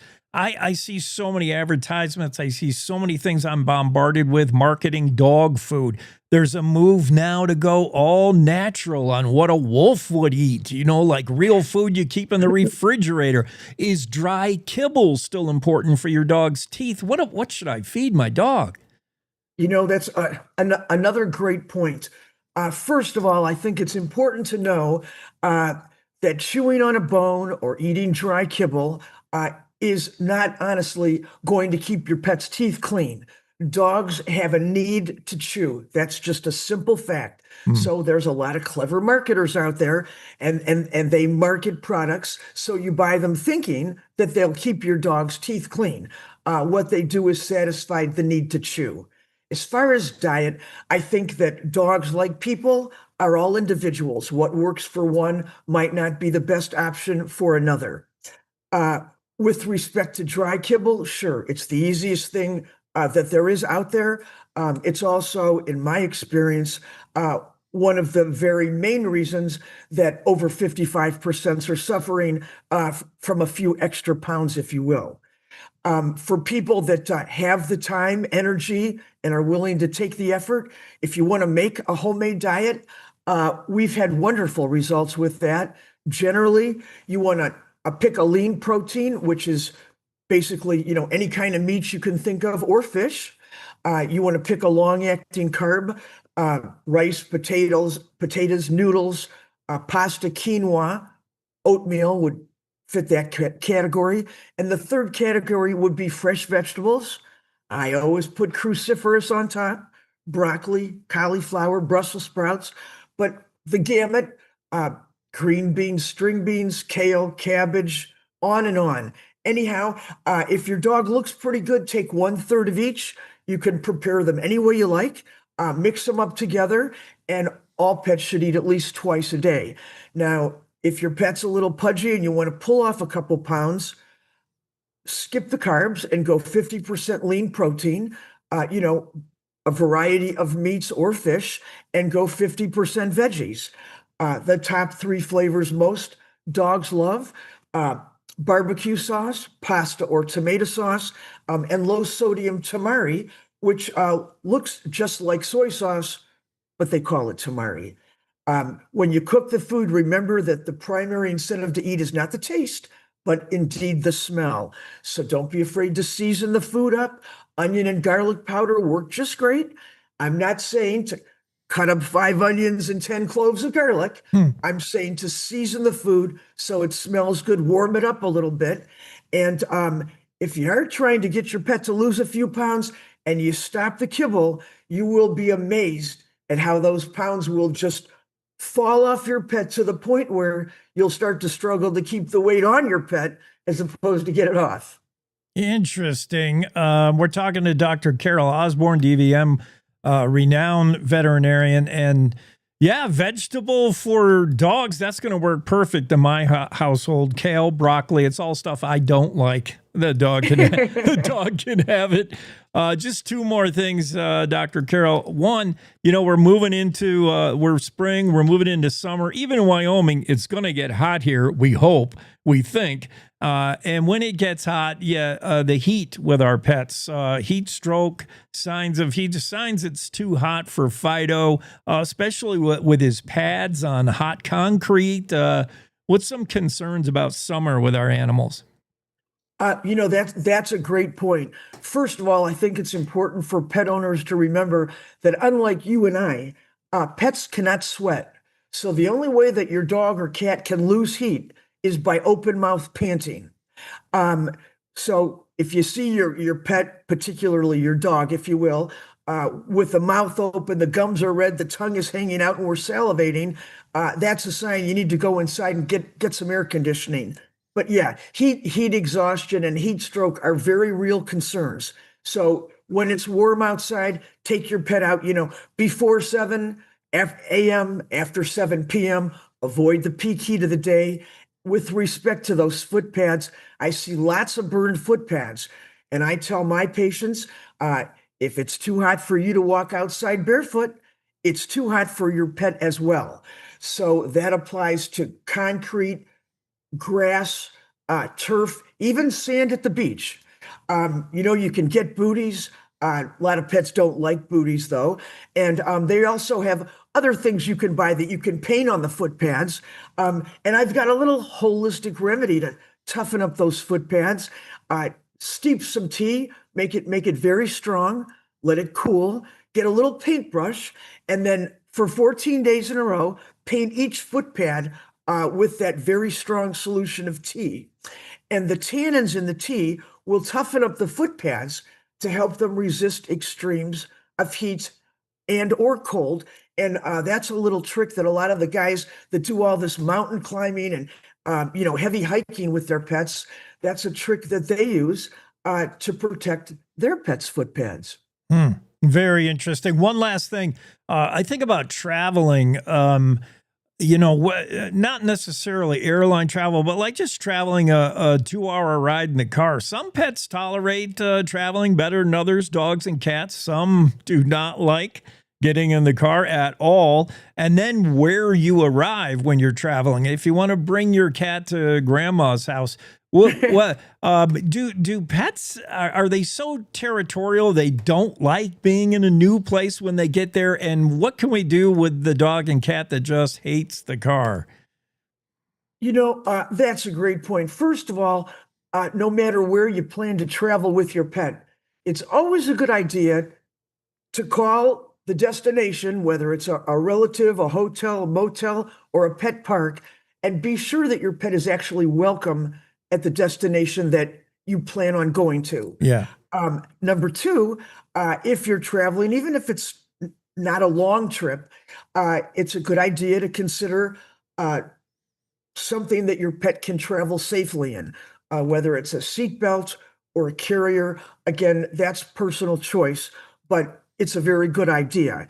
And the next thing is you need to prepare your pets so that they can get used to being in the car and enjoy it and not get sick. And the simplest way to do that is to just start with very little things. For example, driving up and down the driveway, driving around the block, just short little trips, 5, 6, 7 minutes. And then when you do that, even if it's up and down the driveway, you want to reward that animal. Let them know, hey, this is really good. You never want them to think the only time you get in the car is to go to see the veterinarian, which is usually not an exciting time. So I think you want to take it slowly and gradually, and you want to plan things out. Don't just jump in the car and assume that everything's going to be fine on your trip. Take the time to plan your trip. If you're going to be gone for a while, give your vet a call, bring a copy of your pet's health records, make sure their shots are current, et cetera, so that wherever you're going to go, you have a safe and enjoyable time. Expert advice for your dog, cat, or your pet, whatever that pet is. Dr. Carol Osborne, DVM. She's in Ohio. If you want to, if you're in Ohio, I guess you could bring the dog or cat in, make an appointment. But for the rest of us, we would love to learn more and visit with you. You have an online presence, you have socials, you're everywhere. Start us out, just give us a website where we could maybe buy some product, learn more about the herbal remedies and whatnot. Yeah, absolutely. www.drcarol.com, drcarol, CAROL.com. Got all kinds of products, a couple of my books, etc., available to purchase. And our big website, ChagrinFallsPetsClinic.com. Chagrin is on the Indian River. The name of the river that runs through this area is an Indian named Chagrin, Chagrin. But there's a couple thousand articles addressing everything from herbal remedies and you name it, about dogs and cats that you can read and enjoy. And if you have a question or you want to give us a ring, Pet Lovers Coast to Coast can call us toll free at 1-855-372-2765 or 1-855-Dr. Dr. Carol, it's been our pleasure having you on. I appreciate it. Thanks for all your advice today, and we'll have to have you on again soon. Well, Jake, thank you, and I would love to join you and talk pets anytime at all. Awesome. Have a great weekend. And you as well. Happy Mother's Day to everyone out there. Hey, yeah, thank you. Happy Mother's Day to you and everybody out there. Thanks, Dr. Carol. Let's take a quick break.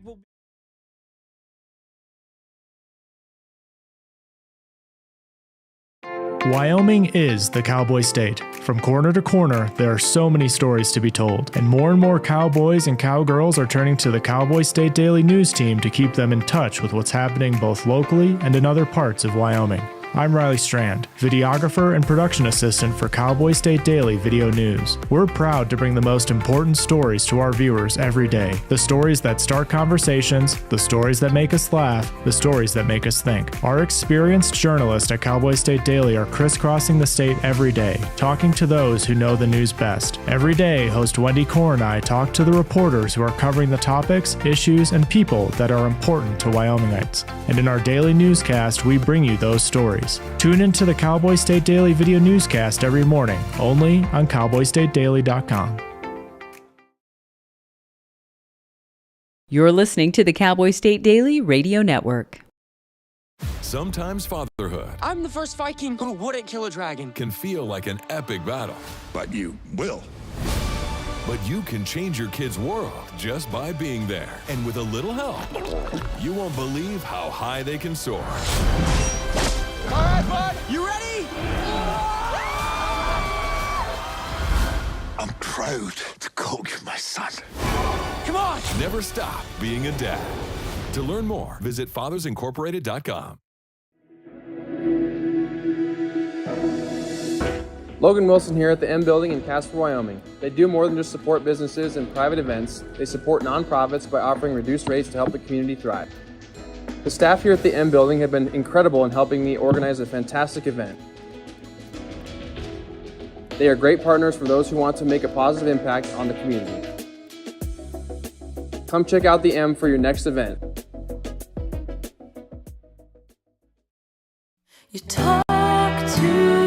In every family, small conversations can make a big impact.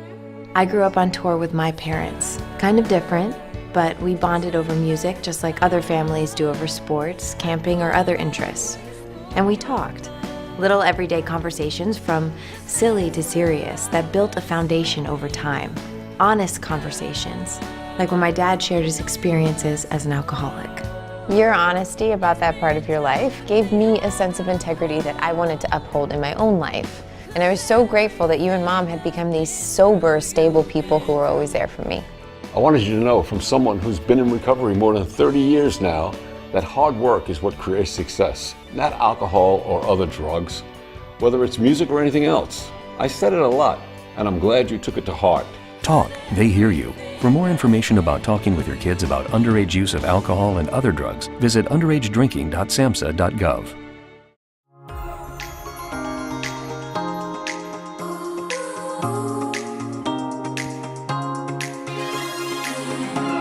Cowboy State Daily Show with Jake on a Friday, and we got Andrew Rossi in the room, so you know it's going to be good. You know it's going to be punny and tongue-in-cheek. And it's not just Andrew, although, Andrew, I swear you put this quote in the mouth of Darren Edmonds. Your story about Rawlins, issues with prairie dogs, chiselers, ground squirrels, messing with cemeteries. It happens all over Wyoming. I've seen it happen here in Jackson. But yeah, this story's loaded with just tongue-in-cheek, kind of punny, funny stuff. And even Darren Edmonds, superintendent of the Campbell County Cemetery District, with his quote, people get squirrely about anything digging underground where their loved ones are buried. Cute. But it's an issue. Yeah. It's a very real issue, but I mean, it's sort of falls under the what can you expect when you live in Wyoming kind of issue. I mean, if graveyards and cemeteries are flat areas, not with lots of grass and ground, not a lot of human disturbance other than, when we're burying our loved ones. But that's prime prairie dog habitat, and they're going to take opportunity with that. Absolutely. I don't know what we can do other than, find an army of 22 rifle and pistol owners and target practice, or I guess flat out poisoning them. That sounds drastic, but what can you do? Well, I feel like I don't think the shooting would work, because I'm not sure that's the kind of atmosphere you want in your cemetery. You'd imagine standing at the grave of your loved one, putting down flowers, having a moment, then you hear a gunshot behind you. I'm not sure if that's quite, of course, seeing a poisoned dead prairie dog on the ground is not exactly lending itself to a nice atmosphere too. It's one of those situations where it seems like all you can do is get temporary fixes, because obviously you can kill the prairie dogs that are there. That will stop them, but that's not going to stop other prairie dogs from seeing the same patch of property and thinking that'd be a nice place to make a home.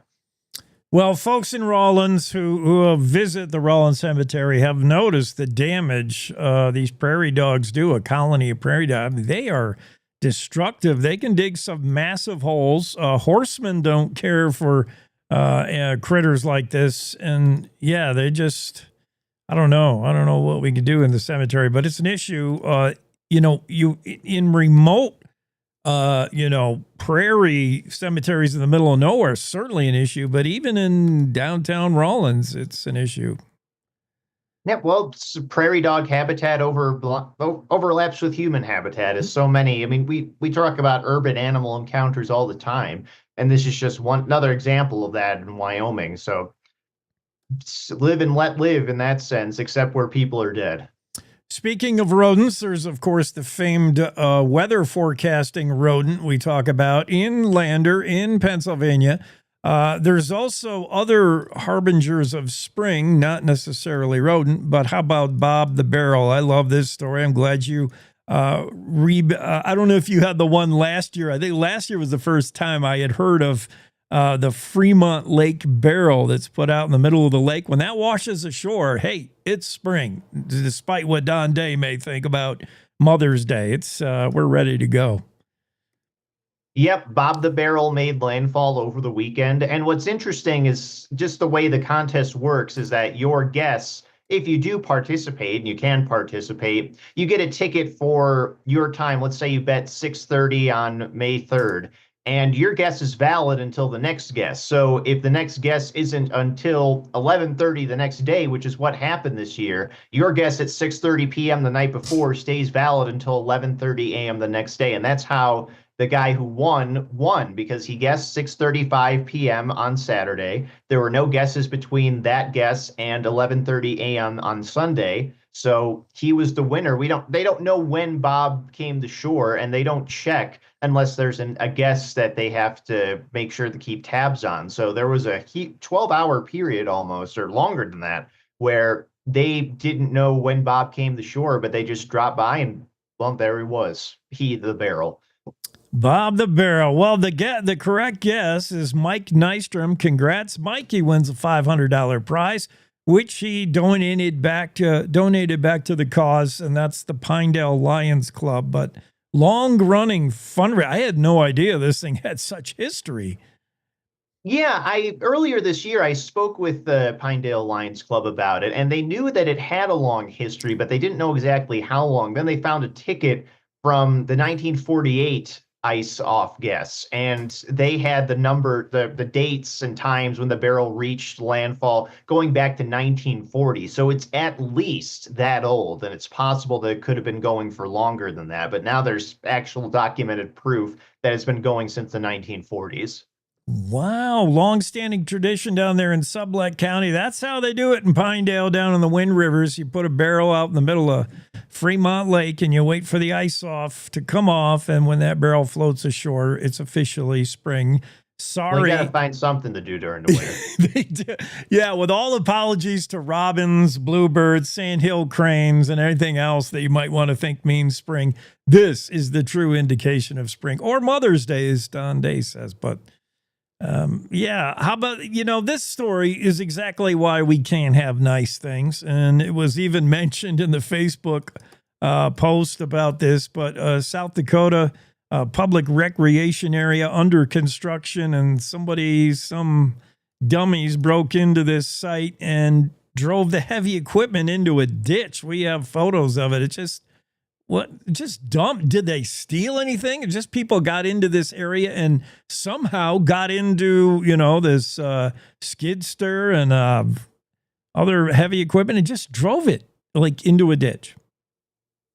Yep, people do what people can do. So yeah, as far as I know, there was no indication of theft. There was no report of anything being stolen. It was just people decided to hop inside these machines and take them for a joyride and end their joyride in the ditch that was right there. I mean, I guess I don't understand the logic, and yet the logic seems very obvious at the same time. Yeah, I'm not finding the logic myself, but this happened, yes, over the border, not in Wyoming, but is there indication these things also happen in Wyoming where you got job sites that you fence off? Maybe they're not great at fencing and locking them up, and things disappear. Tools, copper, and equipment gets tipped over. It's just dumb. And you can't account for people making stupid choices. And this was clearly a stupid choice that resulted in some minor damage. I mean, nothing too serious, but I mean, construction machines, they're designed to be durable. So the machines survive this encounter, but it doesn't mean that they're invulnerable to everything. You can get them in a position where they can cause serious damage, if not to the machine, then to yourself. And, it's the worst case scenarios if someone does something like this, foolishly jumps in and drives a machine, and then they get injured, because then who's responsible for that in that case? So you just can't account for the poor decisions that people make on job sites like this. People. Let's see them tip over the 53,000-pound vibrator truck. What is this thing? It's shaking Yellowstone so we can understand the magma underneath. I'm worried we're going to create the supervolcano. Oh, stop that. There's no worries about All that. So right. yeah, the vibrator truck, what it does is it simulates earthquake energy by creating these, like, basically by vibrating and creating energy signatures similar to earthquakes. And they're designed, this energy is designed to penetrate the earth and then bounce off whatever's underneath. So they're looking for things of a certain density, and then that'll give them a basic map or just like an idea of what's underneath the surface. So in this case, they drove a vibrator truck through Yellowstone in August and September 2020 during the pandemic. So that was probably the best time they could have done it. And they used this vibrating plate on the other side of the truck. They put it on the ground, and in some cases, the truck actually lifts off the ground and just is hovering on the plate. Sent the energy down, bounced it back up so they could see where the magma chamber was located, because we know there's a massive magma chamber under Yellowstone because it's a massive volcano, and they wanted to see how much of the magma chamber was actually melted magma, molten magma, which is give you an idea of how active the volcano is going to be. And so what they determined was, yeah, it's a big magma chamber up there, but a lot of what's down there is pretty solid, and the melt doesn't have the energy to penetrate up to the surface to cause an eruption. So Yellowstone, there's still volcanic activity under Yellowstone. It's still an active volcano in that sense, but it doesn't have the oomph and the energy to actually erupt in the way that everybody doomsays about. As long as Mike Poland signed off on it, but I am still worried. Thank you, Andrew. Have a great weekend. He signed off 110%. All right. Have a good weekend, Andrew. You too, Jake. It's time for news. It's time to take a look at what's happening around Wyoming. From the Cowboy State Daily Newsroom, I'm Wendy Core. When meeting with state legislators on Thursday, Wyoming Secretary of State Chuck Gray expressed strong support for nearly 24 election reform bills. The Legislative Corporations Elections and Political Subdivisions Committee chose to take up less than half of them for study. But Cowboy State Daily's Claire McFarland reports that doesn't guarantee that all of them will be carried into the 2026 legislative session that starts February 9th. Chuck Gray proposed 22 bills for the Corporations Committee to look at through the coming months ahead of the 2026 legislative session, and they took up 11 to study. That doesn't mean they'll champion them all, but that means they're going to look at things like random hand counts and photo ID only, and reforming the audits process and all of those things. They said that election reform is at the top of their interim priority list. Individual legislators still can champion some of the bills that didn't reach the committee's threshold of interest. Catholics across Wyoming celebrated the appointment of the first American Pope on Thursday. Robert Francis Prevost, a Chicago-born cardinal, was chosen as the 267th Pope by the College of Cardinals after several rounds of voting that took more than a day. Cowboy State Daily's Justin George spoke to several members of the church, many of whom said they believe the selection of Prevost will bring greater attention to U.S. churches and potentially lure back lapsed members. There's not a huge population of Catholics in Wyoming, but there is a significant one, and many of those are at universities, obviously student centers, and there are many Catholic schools that are out there. It was a huge day and a big day, and then there was the added excitement that an American is being named the first pope. The selection came as a surprise to many inside and outside the church who believed that the U.S. already outsized global influence might disqualify an American from holding the most influential position within the church of 1.4 billion people. That includes an estimated 69,500 people in Wyoming.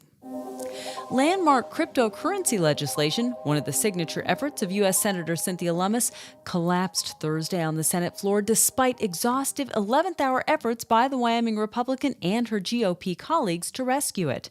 Before the vote, Lummis, who leads the Senate Banking Committee's sub-panel on digital assets, gave a floor speech thanking President Donald Trump for sharing her leadership on cryptocurrency regulation.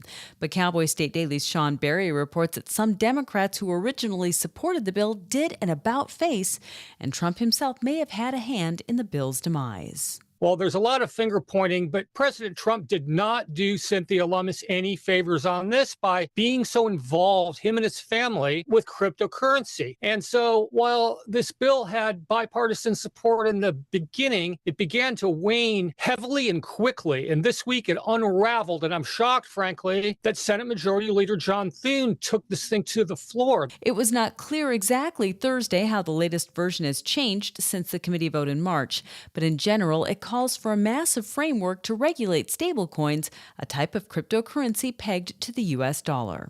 I'll be back with more news right after this. Easter is a time of celebration, rebirth, renewal. Yet for hundreds of men, women, and children from our community, it is a time of hurting and hunger. Yet you can give hope. Just $2.58 provides a hot meal and life-changing services at the Wyoming Rescue Mission, like safe, welcoming shelter, support, and long-term recovery to help them get back on their feet. Give today at wyomission.org. That's wyomission.org.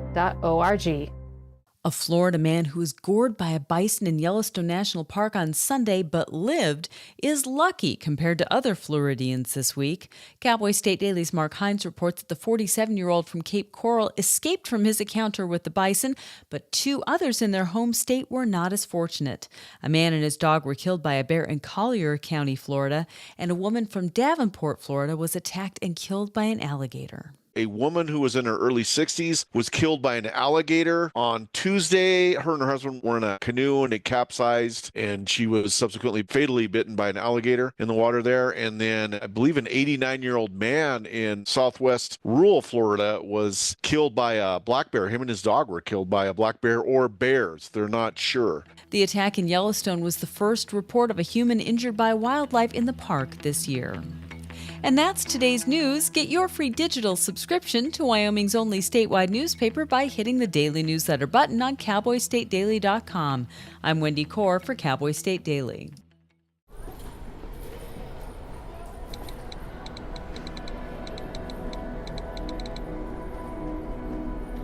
Some people judge a book by its cover, and if you're not what people are looking for, you're kind of like a reject.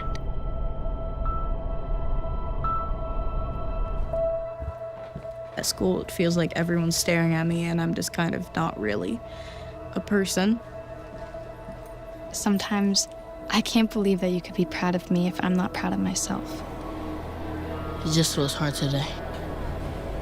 Nobody was listening to me. Think of our best times together. Let's do more of that. Try to understand me more, and I'll try to do the same. Listening is a form of love. Find ways to support your kids at sounditouttogether.org.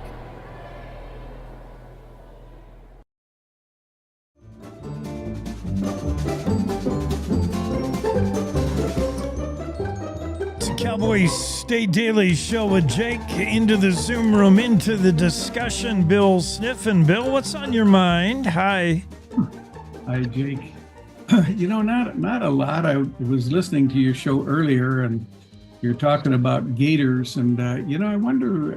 I went to we were at a alligator sanctuary lake. I think they said there's 14,000 alligators at it, but it was St. Augustine Lake down by Cape Canaveral, Cocoa Beach, that area. But anyway, we went out in an airboat with a tourist, and I always thought, my God, if that boat ever capsized, it would be a ultimate smorgasbord. But no, I'm with you. I don't have any desire to be around alligators, and but I got to wondering if maybe you were on the same lake I was on, which was famous for literally unbelievable. It was the amount of alligators there. But yeah, I don't have a whole lot of news today. I'm just thinking. I thought it was interesting when Cowboy State Daily had that story of these big old tankers hauling oil field waste, and they hauled it off into Utah. But it reminded me of one of the biggest news stories that I missed, and it was back in the 70s. And I always worked late down at the newspaper. That was what I did. I was the editor, and I wouldn't go home till 10:30 at night a lot of times. And in the middle of the night, these big, ugly semis, big tankers, they were unmarked and just would be rolling through town, just one after another. And you thought, what the hell? Who are all these guys? Well, of course, my nose for news, I was tired. I think I didn't care. You thought, who in the heck would be doing this in the middle of the night? Well, the Denver Post then broke a story that I think they may have won a Pulitzer Prize for it, but it was a company was hired by there. See, there's a lot of oil on the Wind River Indian Reservation, and there are companies that pick up waste oil because all these oil wells will have a big kind of a pond full of waste oil. And they sell that to people because it's not pure. It's got dirt in it and crap in it and all that. So a big scandal happened when somebody got the contract. Well, they made a deal with one of the operators, and they would go in there at night and load up good oil into these big old ugly tankers, and they'd come streaming through town. And they were hauling them somewhere, but there was perfectly good oil disguised as oil field waste. And I thought to myself, geez, it happened right in front of me. And I had no idea, So there's an example of, but when they showed a picture kind of on Cowboy State Daily, this kind of old beat up tanker. And I thought, I think I've seen that tanker before. It conjures all bad memories of the time you got scooped. It doesn't happen very often. Not often, but I do remember when I get scooped. But and Jake, you're supposed to notice how my wife has traded in her old husband for a younger version. I shaved my beard off, and I look like Santa Claus the last 3 or 4 times I've been on here. And I've decided that it's summertime and it's time to get rid of that scratchy old beard. And besides, it was looking mighty white. And so I remember going to the barber shop and telling the actually go to a salon and having a stylist, I guess, but whatever I would say, why don't you just cut off just the gray hairs and leave the rest? And she says, if I did that, she'd be bald. So I quit asking for that. But that's kind of what, kind of some of the things on my mind. Just the news, it's coming up on Mother's Day. My column this time is, I'm kind of making it a little love letter to my wife.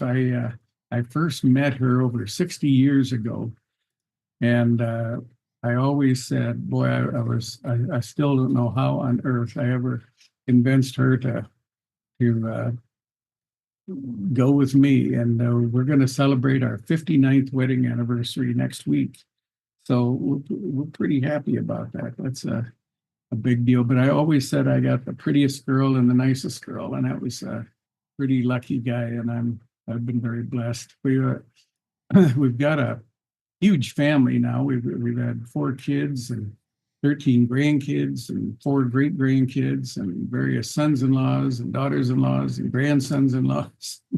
And we had a wedding in our yard last summer for one of our granddaughters, and she's from Texas, but she wanted to get married in Wyoming. But we took this family picture, and it had 29 of us, and here's Nancy and I in the middle of the front row, and here's all these people that wouldn't be there necessarily if we hadn't been around. So it was kind of a wonderful thing. But I don't know if I've told this story before, but it was in Texas, of course, in June and July, it's so doggone hot, and this granddaughter of ours, her name is Dahlia Benavides now, Dahlia Hollins then. She she just graduated from physician assistant school, but she always loved coming to Wyoming. And when it came time for her to get married, she says, why don't we go up there and get married? And Mom and Pop-Pop's yard. And so they did. And it was one of those beautiful Wyoming evenings. It was about 70 degrees, no bugs, of course, because it's too cold at night, so we don't have mosquitoes, and no wind and no humidity. And all their Texas friends came up here. The groom is a computer guy for Southwest Airlines, and she's, of course, a physician assistant. And so we had computer nerds and medical nerds there, but they just couldn't believe Wyoming. They had no idea you could go somewhere and it wouldn't be hot and muggy and humid and buggy in the evening. And so they called it our natural air conditioning. And I always thought, that's something to maybe promote as a tourism slogan. We come to Wyoming, we have natural air conditioning. But it sure was a hit for them. But anyway, enough about all that. Jake, what do you got? What do you got going on? What's going on in Wyoming today that you're talking about? Well, well, hey, we have a new pope. Yeah. Again, I'm a good Catholic guy, so but I gotta say, I never in my life thought we would have an American pope. I mean, what a deal! And this fella's name, how are they pronouncing it? Because Prevost is the name of a famous bus company. I'm an old motorhome guy, and the best motorhomes are Prevost, and they're spelled that way. And that's French. I think it's from Montreal, that sort of area. But I don't know if they call it Prevost or Prevost. Have you heard how it's pronounced? I heard Wendy say, I always go with Wendy as my default. I think she said Prevost. Yeah, it could be obviously whatever, but what a story. But I mean, we're all going to just call him Pope Leo. Do you know why, by the way? What was the thinking behind choosing Leo for the Pope name? There is an explanation. It might have something to do with being an educator, oddly enough. But the other Pope Leos were pretty significant figures in papal history, but I have to be honest, I'm not up on that like I probably should be. But I just thought it was interesting that Jimmy Orr, our editor, put on our Slack that we all wondered where Leo Wolfson was going. He was our great political reporter who just left Cowboy State Daily, and he said, "Well, he's Pope Leo." He went to be the Pope, but no, that's going to be a real popular name in the future, is Leo or Leonardo or whatever. But but Pope Leo, that's a good name to it. It's I know that the Catholic Church is an amazing entity. It's certainly been a big part of my life, all my life, but it's but that's really big news. I mean, we get a pope. I think this is the third one we picked in the last maybe 32 years, something like that. So yeah, I thought he was chosen fairly quickly. I can remember, days going by. This seemed to be pretty quick. And do you have, why do you think it is that people were not expecting a U.S.-born pope, that they would ever see a U.S.-born pope? Is it the idea that the Vatican and the cardinals look for a pope that represents the poor, the downtrodden, maybe from a third world country? I mean, why is it we didn't think we'd see an American pope, and then we get a Chicago-born Prevost? This is my sixth. I'm so doggone old, Jake. I think this is my sixth pope. Pope Pius the 12th, and then Pope John the 23rd, and then Pope John Paul the First, and then Pope John Paul the Second, and then Pope Benedict, and Pope Francis, and now Pope Leo. So I think he's maybe the seventh. But it's an unbelievable across the board change. For the longest time, they were all from Rome, and they were really part of a club. And then Pope John the 23rd was the big departure from that, and he changed the Catholic Mass dramatically. Instead of it being in Latin, it was in English or whatever country you were in. And he did just unbelievable changes to the Catholic Church, really modernized it. Well, then the next Pope came along, and then he died like a month or two into office. And then the next one was Pope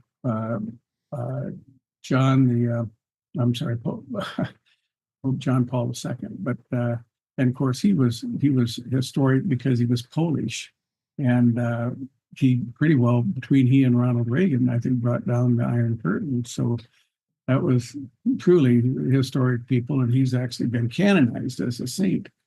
Then we had the more scholarly Pope Benedict, who was very conservative and really tried to steer the church into some really not so popular directions. Directions I supported, by the way, I believe, but it was pretty conservative. And whereas then when Francis was anointed, which, by the way, the movie The Two Popes is just a wonderful movie. If anybody out there gets a chance to, and it's pretty much a true story of Pope Benedict and Pope Francis getting together prior to the one becoming Pope. But anyway, I digress. But it's a Pope Francis was pretty much beloved, and it was a little more modern thinking. It's going to be very interesting what the new Pope does. And to answer your question, though, that's a long answer. I think the reason that they never thought we would have an American Pope is America has too much influence in the world as it is. I mean, here's a 1.4 billion members of the church, and it dominates Africa, dominates Asia, dominates South America. And what on earth would you ever want an American Pope for? But this is, frankly, another South American Pope is what he really is. Yeah. And he comes kind of again from the good old boys club, because just a year or two ago, Pope Francis made him a cardinal and then brought him to Rome and put him in charge of this unbelievably important entity. It was an entity that's in charge of picking all the bishops in the world. I mean, if somebody wants to be a bishop or nominate somebody for a bishop, it went to that entity in Rome. And this Cardinal Prevost was in charge of that. So in many ways, he knew, and he knew all these popes and all these cardinals and bishops. So in that way, he in some ways, maybe the wheels were greased all along, but nobody outside of the club knew it, because like you said, normally it takes days and days, sometimes weeks, to pick the Pope, because it requires a very large percentage of the vote to be picked. And he was picked in like the second day, I think. So it was a real surprise to me. But anyway, it's great news for Catholics in Wyoming. I'm chairman of the board of Wyoming Catholic College in Lander, and so it's pretty big deal for us, and it's just a wonderful time. It's exciting, and it's going to be exciting to have a young Pope again. Poor old Pope Francis was on his last legs for a long time, and 69 sounds awful young to me. Pope Leo the 14th, I think he's timing-wise perfectly situated to be what the Pope should represent, and that's world leadership. Somebody who looks over the world, who steps up outside of and above politics. The President of the United States has always been considered the world leader because of how, influential and important the U.S. is. But look how divisive the U.S. has become with its POTUS.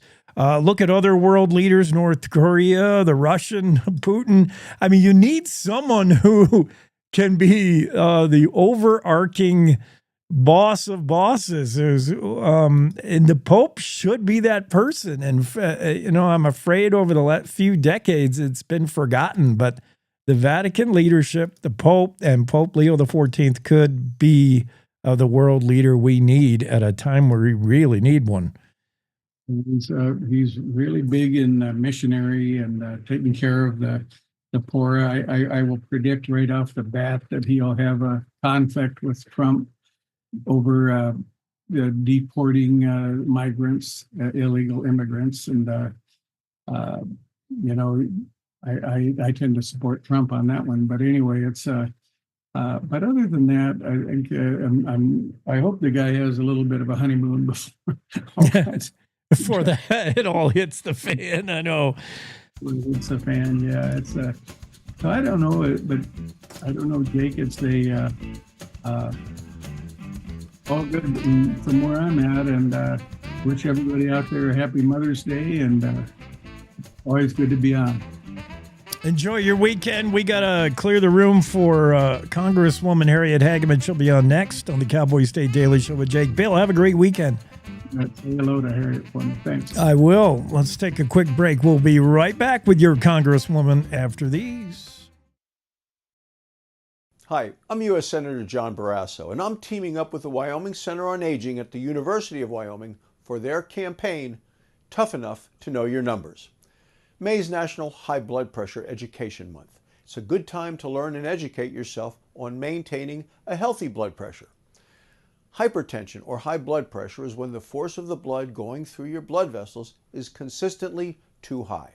If untreated, this can cause all sorts of major problems, including heart disease, a heart attack, or stroke. Now, you can help control your high blood pressure by staying active, keeping a healthy diet, and knowing the proper use of medications if needed. It's worth knowing your blood pressure numbers and talking with your healthcare provider about what is best for you. Are you tough enough to know your numbers?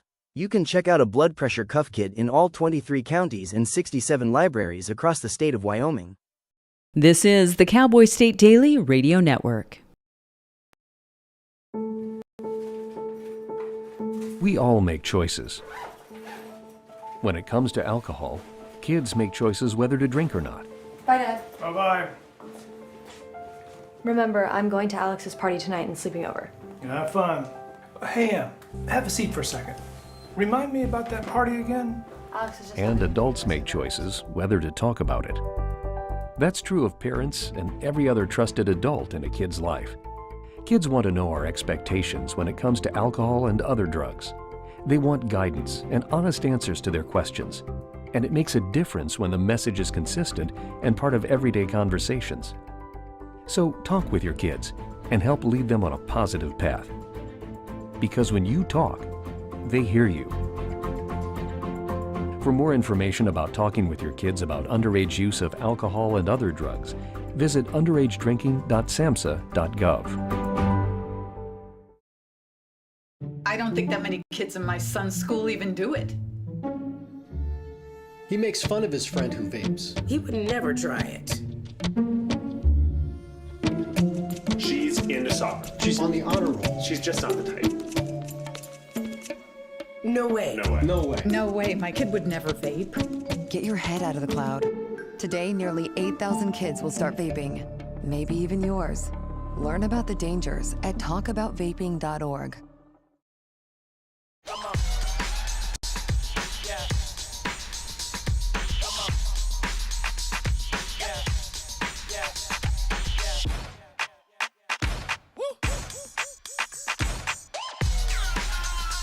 You're not going to get it all right. Just make sure you nail the big stuff, like making sure your kids are in the right seat for their age and size. Get it right at nhtsa.gov/the-right-seat.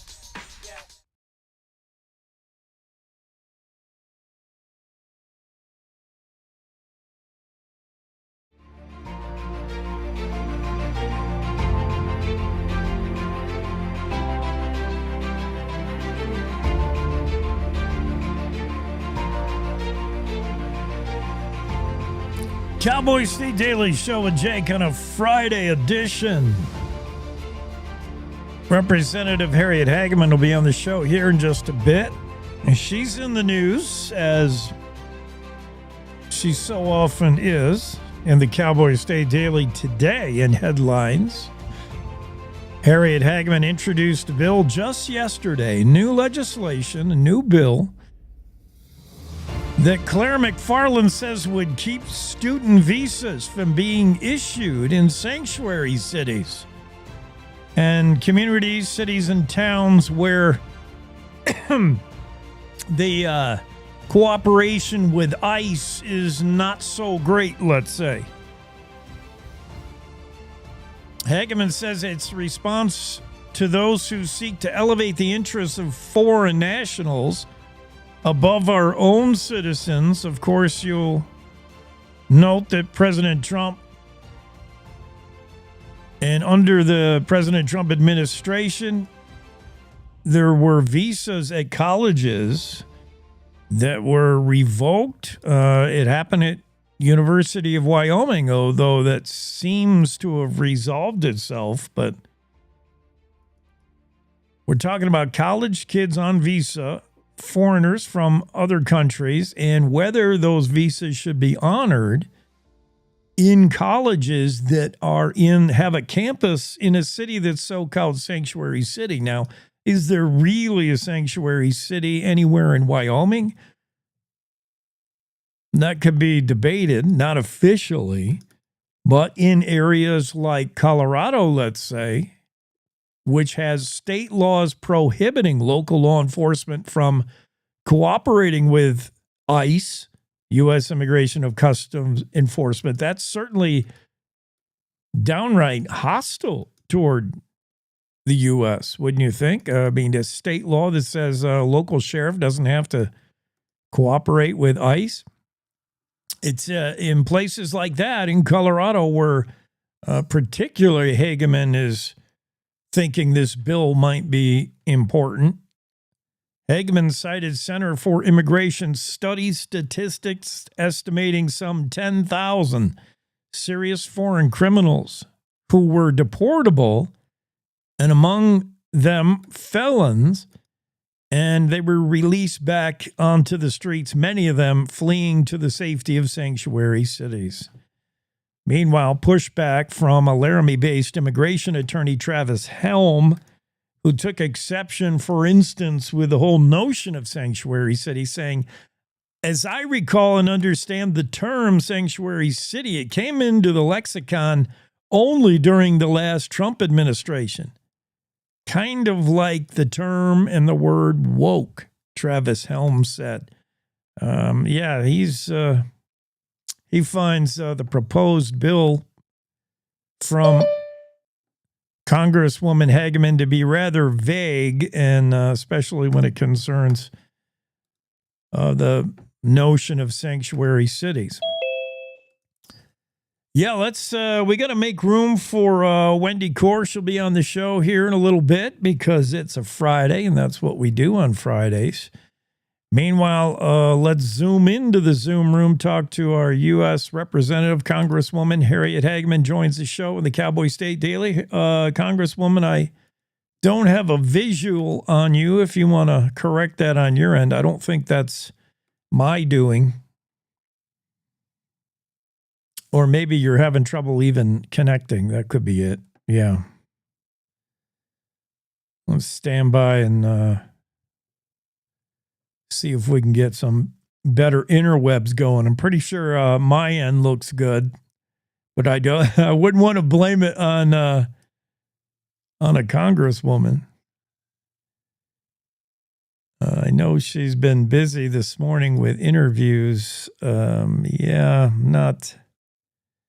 Not seeing a reliable connection yet. Maybe we should take a quick break. We could do a weather forecast. How about that? Don Day's weather forecast. Super positive, super good forecast. I think everyone's going to really like the weather forecast over the next several days as high pressure builds in and as warm air from the desert states gets pushed into Wyoming. Temperatures are going to be very warm.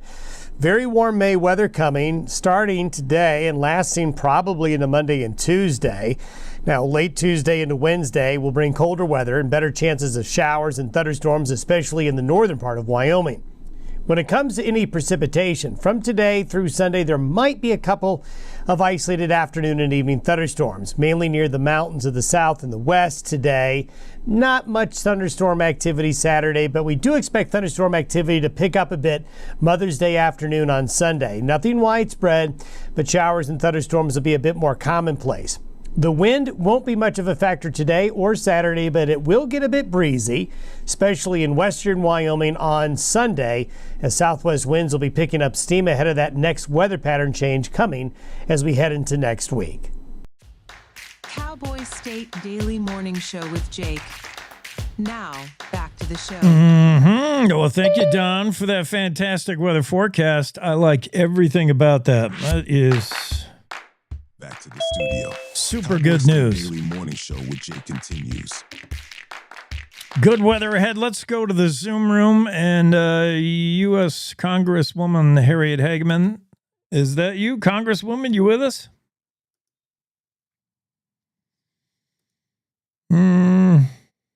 No, I don't see or hear you on my end.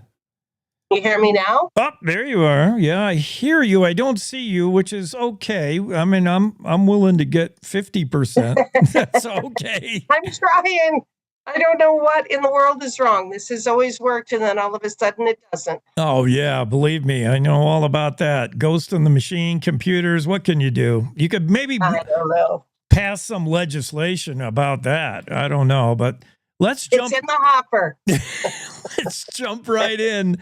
I want to talk about your role on the House Natural Resource Committee.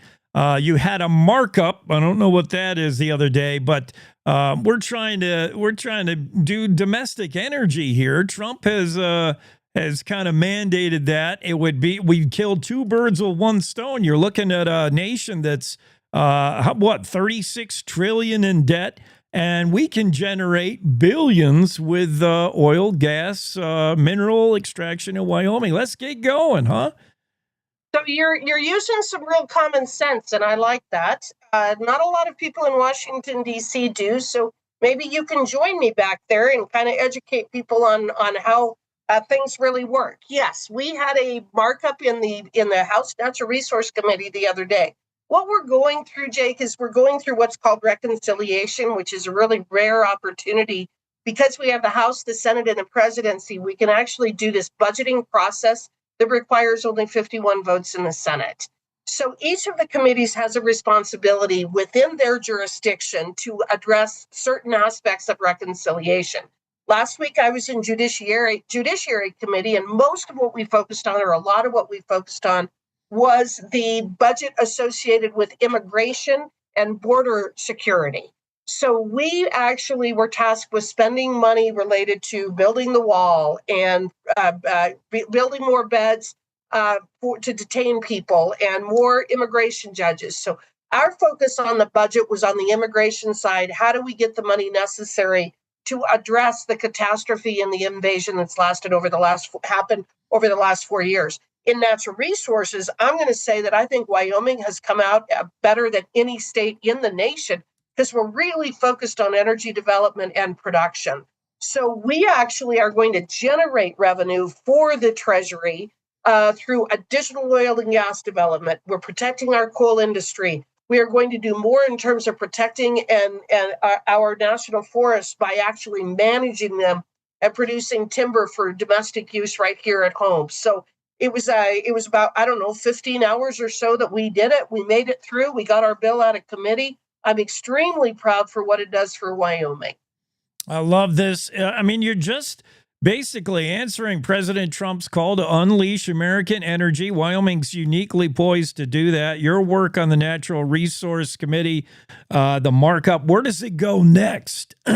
So then what happens is the budget committee, so we have two more big committees next week that will be doing their markup, Ways and Means, and that's where the tax policy is, that's where that resides. And as you know, in 2017, under the first Trump administration, they did the Tax Cut and Jobs Act, which absolutely unleashed the economy in this country. Those tax cuts, however, are set to expire at the end of this year. So if we do not continue with that same level of taxes, every person in this country will see a dramatic tax increase come January 1, 2026. So we're racing against the clock to make sure that that doesn't happen. The middle class was the primary beneficiary of those tax cuts back in 2017, and we want to make sure that they stay in place. But eventually, we have 12 different committees in the House of Representatives, and eventually the Budget Committee will take all of our markups, all of the bills we've put together, and put them together in one package that will be sent to the Senate for consideration. They will then do their committee work over there, somewhat similar to what we do, except they don't have as many committees. They're not named exactly the same thing. But for example, they will be looking through what the Natural Resource Committee does and hopefully keep it intact. Oil, gas, coal. Wyoming's ready to do its part with domestic energy, but we're still a little bit handcuffed in some areas. The Buffalo and Rock Springs Resource Management Plans, BLM, I think that's included in this markup, Congresswoman Hageman. What I hear and what I read is this can't be walked back. Is that, can we do anything about it now? Well, for the RMPs, yeah, Congress has the ability to block them. And in fact, right now, Doug Burgum has pulled them both off the table. Okay. So right now, neither the Rock Springs RMP nor the Buffalo RMP are going into effect. But both of those RMPs, because of the economic impact that they have in Wyoming and the nation as a whole, the repealing of both of those RMPs is included within our natural resources markup. That's another reason why I say that Wyoming did very, very well in terms of the natural resource bill that we put forward. We also are reinstating quarterly onshore oil and gas leases in Wyoming, and we're getting rid of the coal moratorium that was put in place by the last administration and making it so that we won't see moratoria in the future. So those are just some of the things. We also are going to be modernizing the ESA to the extent that we could do some of that within here, and we're doing some permitting reform. What I hear over and over again, whether it is from your traditional, your legacy industries of coal, oil, and gas, any kind of mining, is that the permitting is just a nightmare. But I also hear it from the wind and solar folks as well. The permitting takes years and years and years and years. We need to streamline that. There's no reason for it. We need to cut that bureaucracy and we need to cut that red tape. And we've done some really good work in this markup. And the work continues. You're in the news again today. Yesterday, just introduced a bill that would target college kids on a visa in cities that are considered sanctuary cities or at least unfriendly to ICE and immigration stuff. I don't know a sanctuary city in Wyoming. We know some places that don't exactly work in cooperation with ICE. And then Colorado, I know, is a state that kind of harbors. Sure. What are you thinking about here? So, Colorado, Illinois, New York, Massachusetts, they consider themselves sanctuary states, and then there are cities within. To my knowledge, every county in Wyoming now cooperates with ICE, including Teton County. That was a development from just recently after some of the discussions we had at the end of last year. So Wyoming isn't the issue, but the point of my bill is that we are not going to give visas for students to attend colleges in sanctuary communities, sanctuary states and cities. And here's why. The fact is that these cities are violating federal law by hindering the ability of ICE to do its job. And I guess I'm awfully frustrated by their efforts to protect and shield people who oftentimes are pretty bad people at the expense of the communities in which those people live. We're seeing what has happened, and I think Columbia is the classic example of it. But what has happened on Columbia is just absolutely a travesty beyond a travesty. What is happening to the students there? They're unable to get their education. And a lot of this is being fomented by people that are not even college students. That's what they found the other day when they barricaded themselves in the library and then had to get out of there. A lot of those those adults did not have student IDs because they don't go to school at Columbia.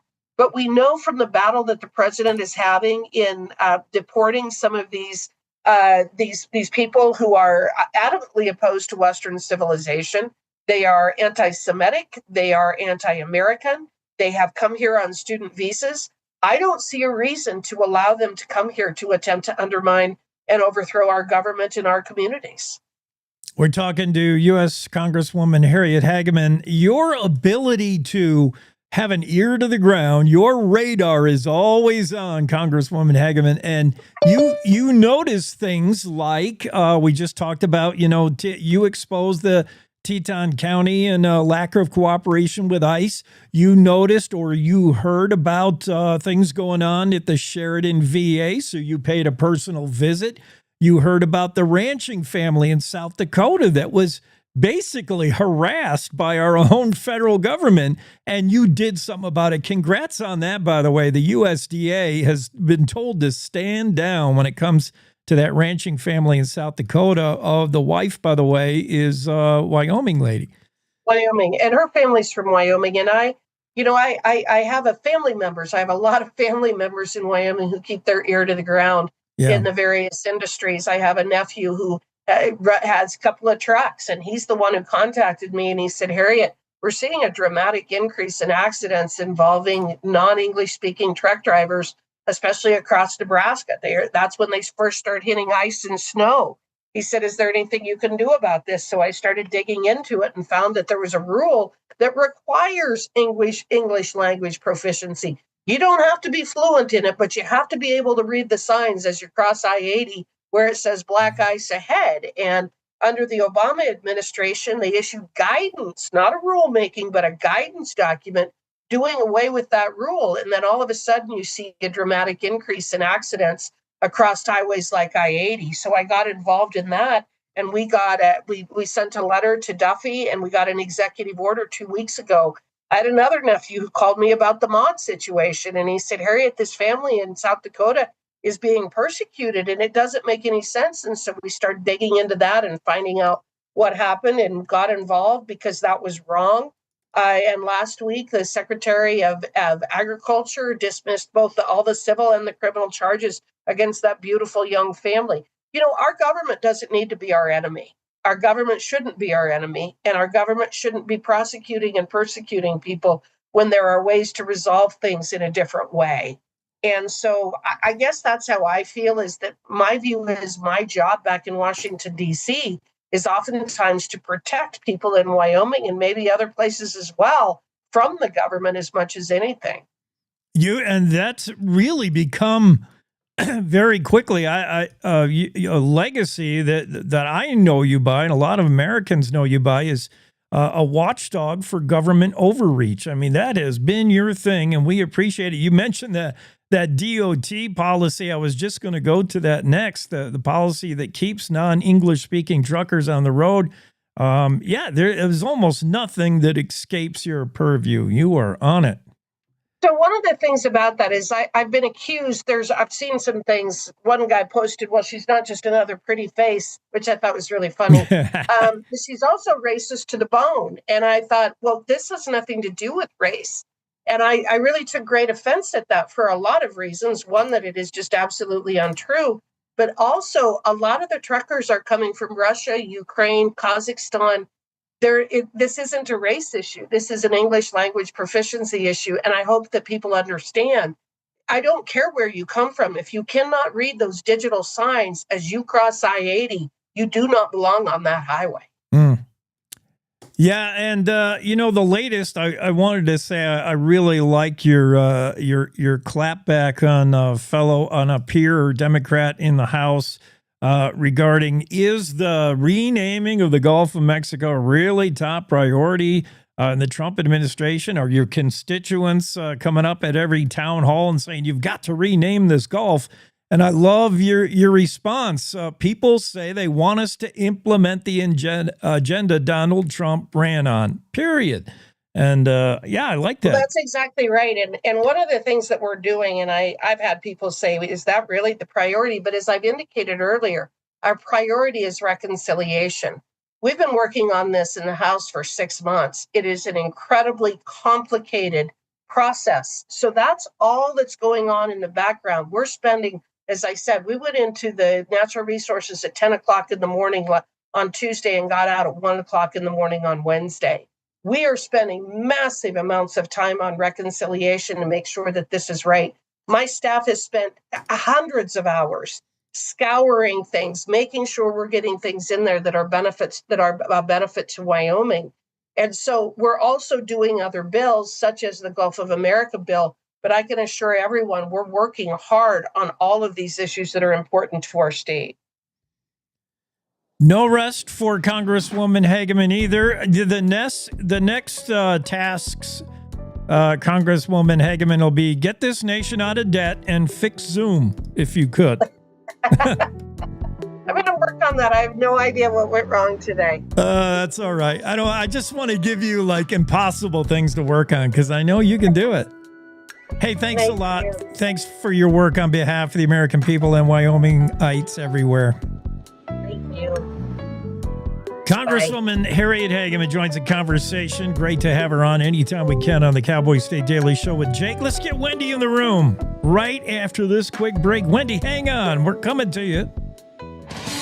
Want to stay in touch with what's happening around Wyoming? I'm Wendy Core, host of the Cowboy State Daily video newscast. From Mountain View to Upton, from Jackson to Cheyenne, our reporters are out there finding and telling the stories that matter. Every day, I talk to the talented journalists who are covering the topics, issues, and people that are important to Wyomingites. And in our daily newscast, I bring you their stories. Tune in to Cowboy State Daily video news every morning, only on CowboyStateDaily.com. You're listening to the Cowboy State Daily Radio Network. Who can you turn to for news you can trust? Your local TV and radio broadcasters. You trust us to keep you safe during times of crisis and to deliver the weather, sports, and entertainment you rely on every day. We bring you the facts you need to make decisions that matter. And as misinformation floods social media, you can trust your local stations to deliver the truth. Text TV to 52886 and tell Congress you rely on your local stations for trusted news. You handle the healthcare, we'll handle the marketing. In need of a spark for marketing your medical practice? Loom Studio provides creative and strategic healthcare marketing that illuminates the path to bigger and better experiences for your business and your patients. We specialize in branding and design, social media, website design, SEO and SEM, not to mention content creation, public and media relations, and marketing metrics to ensure you're getting results. If you're looking to increase your patient engagement and retention, enhance your community impact, and streamline your marketing efforts, our team is ready to help you achieve your goals. Contact us today and learn more at loomstudio.com.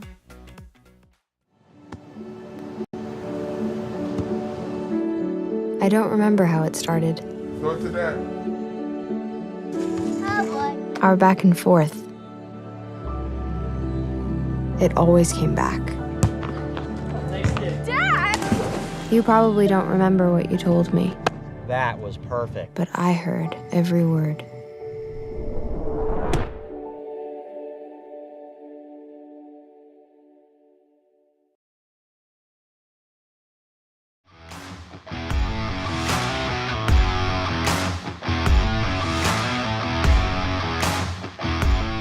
Cowboy State Daily Show with Jake and a Friday. Wendy Core in the room. Wendy. I love the music, Jake. That's great. I'm just getting all rocked out because I was thinking about Metallica playing in Virginia Tech, and it created an earthquake. It was an earthquake. What? When was that? It was a couple of days ago, maybe even yesterday. way. You know, Virginia Oh my Tech, gosh. home of the Hokies, the football team comes into the song Enter Sandman. That's their entrance very song. perfect. So on any given Saturday home football game at Virginia Tech, that place is bouncing. But this was an actual like Metallica live in that Concert. stadium playing Enter my Sandman, and the place was bouncing. Literally, it showed up on seismic activity. It was a magnet. So it got me thinking about other concerts that have been measurable seismically. And there are Garth Brooks in LSU playing Really? Call Them Baton Rouge created It's a great song. like a 1.3 magnitude earthquake. The biggest concert that's ever shook the ground, Taylor Swift in Seattle, was a 2.3 on the Richter scale when she played Shake It Off. Everybody bouncing like. Oh my word. I love that. I love that. I think Has that's your fantastic. outfit ever created seismic activity? No. Dan Miller Cowboy Music Review is not the, we don't even have drums. So Yeah, well, it's all acoustic. you need drums. So no. Yeah. Yeah, there you go. Yeah. So, well, I have to say, I don't know. I'm sure you've probably talked about this on your show this week, but we've lost one of our members of our staff this week, and we had to say goodbye to Leo Wolfson. What? I can't, but I know I was waiting for him on Wednesday, and I'm like, what's going I'm on like, I'm an outlier or something. What's going on? Oh, yeah. No, he left us. He didn't become the Pope. Left us. No, he did not become the Pope, although his name is Leo. But no, he did not become the Pope. No, Leo Wolfson has left us to go do private PR marketing stuff for Charles Hoskinson, the cryptocurrency billionaire in Wheatland. And he's moving into the private sector, as they say. And so he and I had a great back and forth on the newscast. So if you guys get a chance to look at the newscast for this morning, Leo and I had a chance to chit chat about 3 years he's been with us, and we are not that old, folks. Our Cowboy State Daily is not that old. So Leo was our very first full-time hire. And so he was the first full-time guy to work for Cowboy State Daily. And so we're very sad to see him go. Oh, his coverage of politics. I don't know how you could find another Leo. He's so good at it. And that's just, one of the things that really marked his time with us is that in-depth coverage of the legislature. Nobody covered the legislature like Leo Wolfson. Nobody. And he got to know all the players. He got to know all the legislators.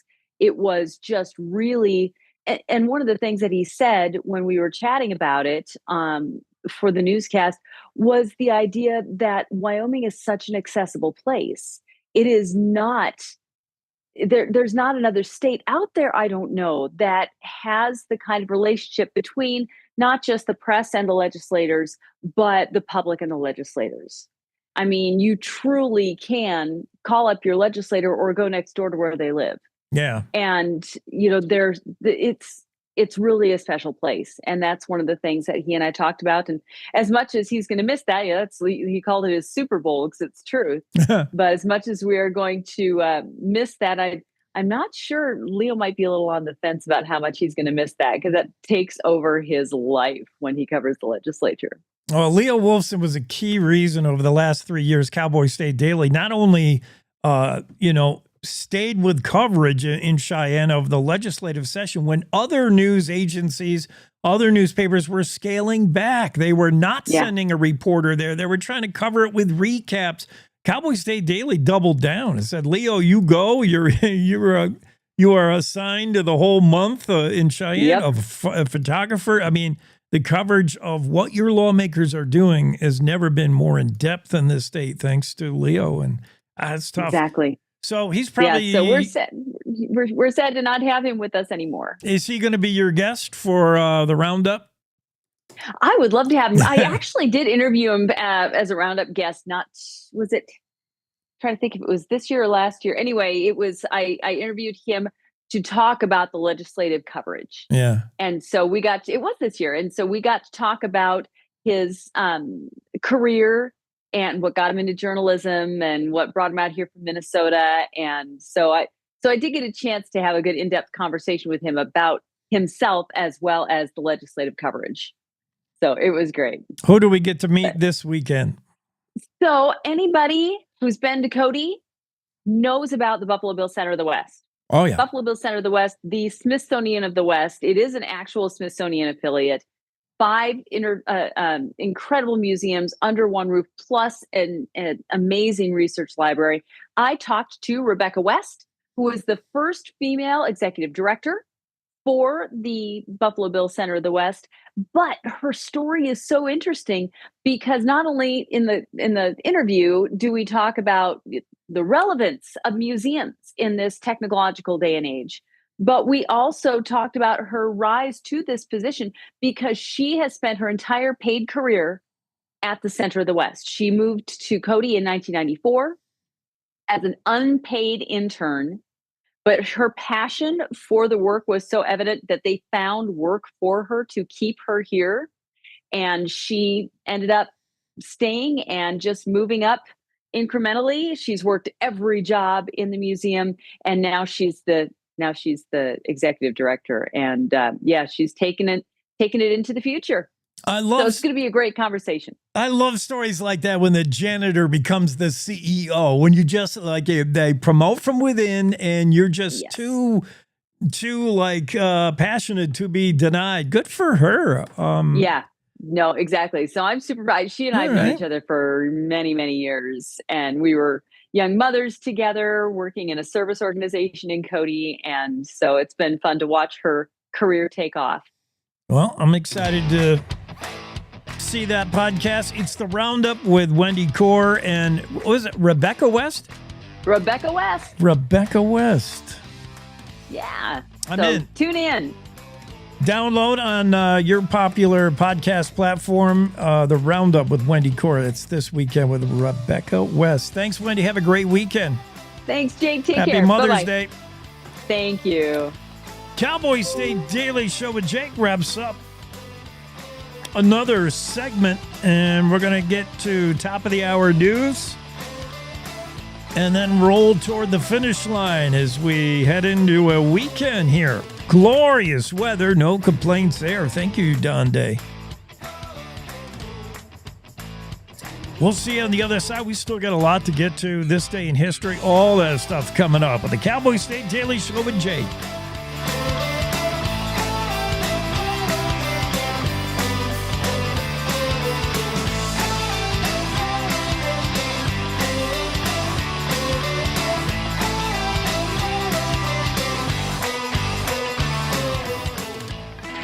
It's time to take a look at what's happening around Wyoming. From the Cowboy State Daily Newsroom, I'm Wendy Core. It started with a tip. Someone in the small town of Woodruff, Utah, became suspicious about a semi-truck dumping what appeared to be wastewater into a pond-like area. Now, one Utah resident and one Wyomingite are being charged with 4 third-degree felonies for allegedly taking Wyoming oil field waste and unlawfully disposing of it in a bucolic corner of Utah just across the Wyoming state line. Cowboy State Daily's David Madison reports that 37-year-old Braden Corina and 47-year-old Jeremy Oliver are facing 4 counts of unlawful discharge of pollutants. A company based in Bear River hired a couple guys to follow the law and haul a bunch of oil field waste, liquid waste, it sounds like, to a facility in LaBarge. But instead of making that 108-mile trip up to LaBarge, they just went 14 miles to the northwest and into the beautiful community of Woodruff. And over a period of time in late 2023 and 2024, someone spotted them dumping something in a pond-like area. Special Agent Brent Kaza from the Trust Lands Administration said the sheer quantity of the pollution was beyond anything he's ever seen as an investigator. Wyoming's U.S. House Representative on Thursday announced her introduction of an act to keep student visas from being issued in sanctuary or anti-immigration enforcement jurisdictions. Representative Harriet Hageman cited a Center for Immigration Studies statistic estimating that around 10,000 serious foreign criminals who were deportable, and among whom there were felons, had been, quote, released back on the streets, many of them to the safety of sanctuary cities. That's according to Cowboy State Daily's Claire McFarland. She's introduced a bill to ban student visas in areas that are considered sanctuary jurisdictions, meaning they don't work well with immigration officials. They have practices that keep them from working well with immigration officials. She said it is a check on jurisdictions where lawbreakers can hide out. Hageman says that pulling student visas is an accountability measure to pressure leaders in those areas to rid their cities of, quote, lawbreakers. A federal prosecutor Wednesday voiced skepticism of a Wyoming woman's claims that her son stole her guns before fatally shooting a Sheridan police sergeant, then launching a 2-day standoff that culminated in his own shooting death in February of 2024.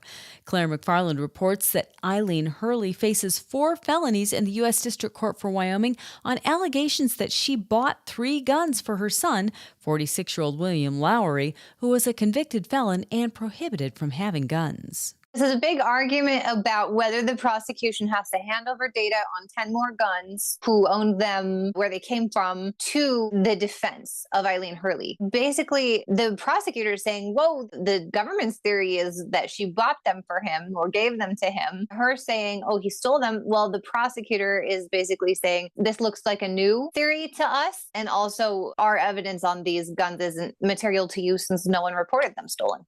Lowry went on to fatally shoot Sheridan Police Sergeant Nevada Krinke on February 13, 2024. He hid in a local woman's house for nearly 2 days during a dramatic police standoff and was ultimately shot by law enforcement while trying to flee. I'll be back with more news right after this. Easter is a time of celebration, rebirth, renewal. Yet for hundreds of men, women, and children from our community, it is a time of hurting and hunger. Yet you can give hope. Just $2.58 provides a hot meal and life-changing services at the Wyoming Rescue Mission, like safe, welcoming shelter, support, and long-term recovery to help them get back on their feet.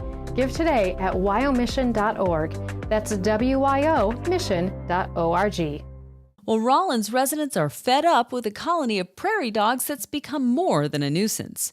Prairie dogs are disturbing the eternal peace of the dearly departed, digging into and around graves in the Rawlins Cemetery. And Cowboy State Daily's Andrew Rossi reports that locals are getting frustrated. They're digging right in front of headstones, so it's within reason that they could reach far enough down to disturb the eternal peace of the dearly departed. And a lot of people are concerned about the damage that prairie dogs are causing, and they can cause injury, because if you step in one of those holes, they can go up to 10 feet down, and you can break a leg in one of them. Ultimately, the best way to control the cemetery's prairie dog problem is an automatic death sentence.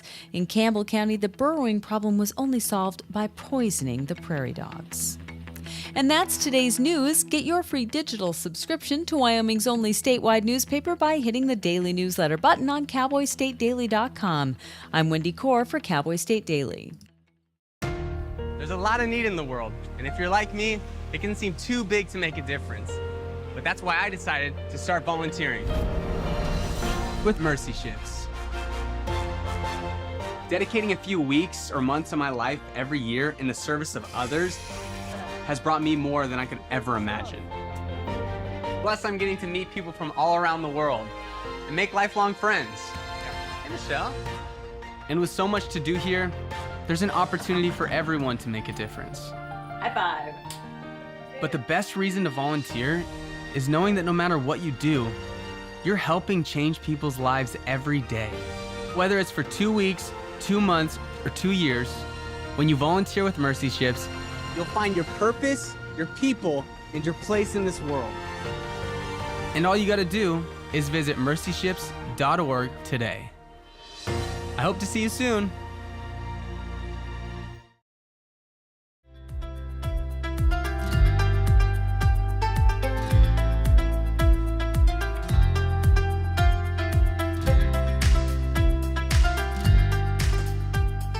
Cowboy State Daily Show with Jake on a Friday, and we'll get your buddy Bags into the room.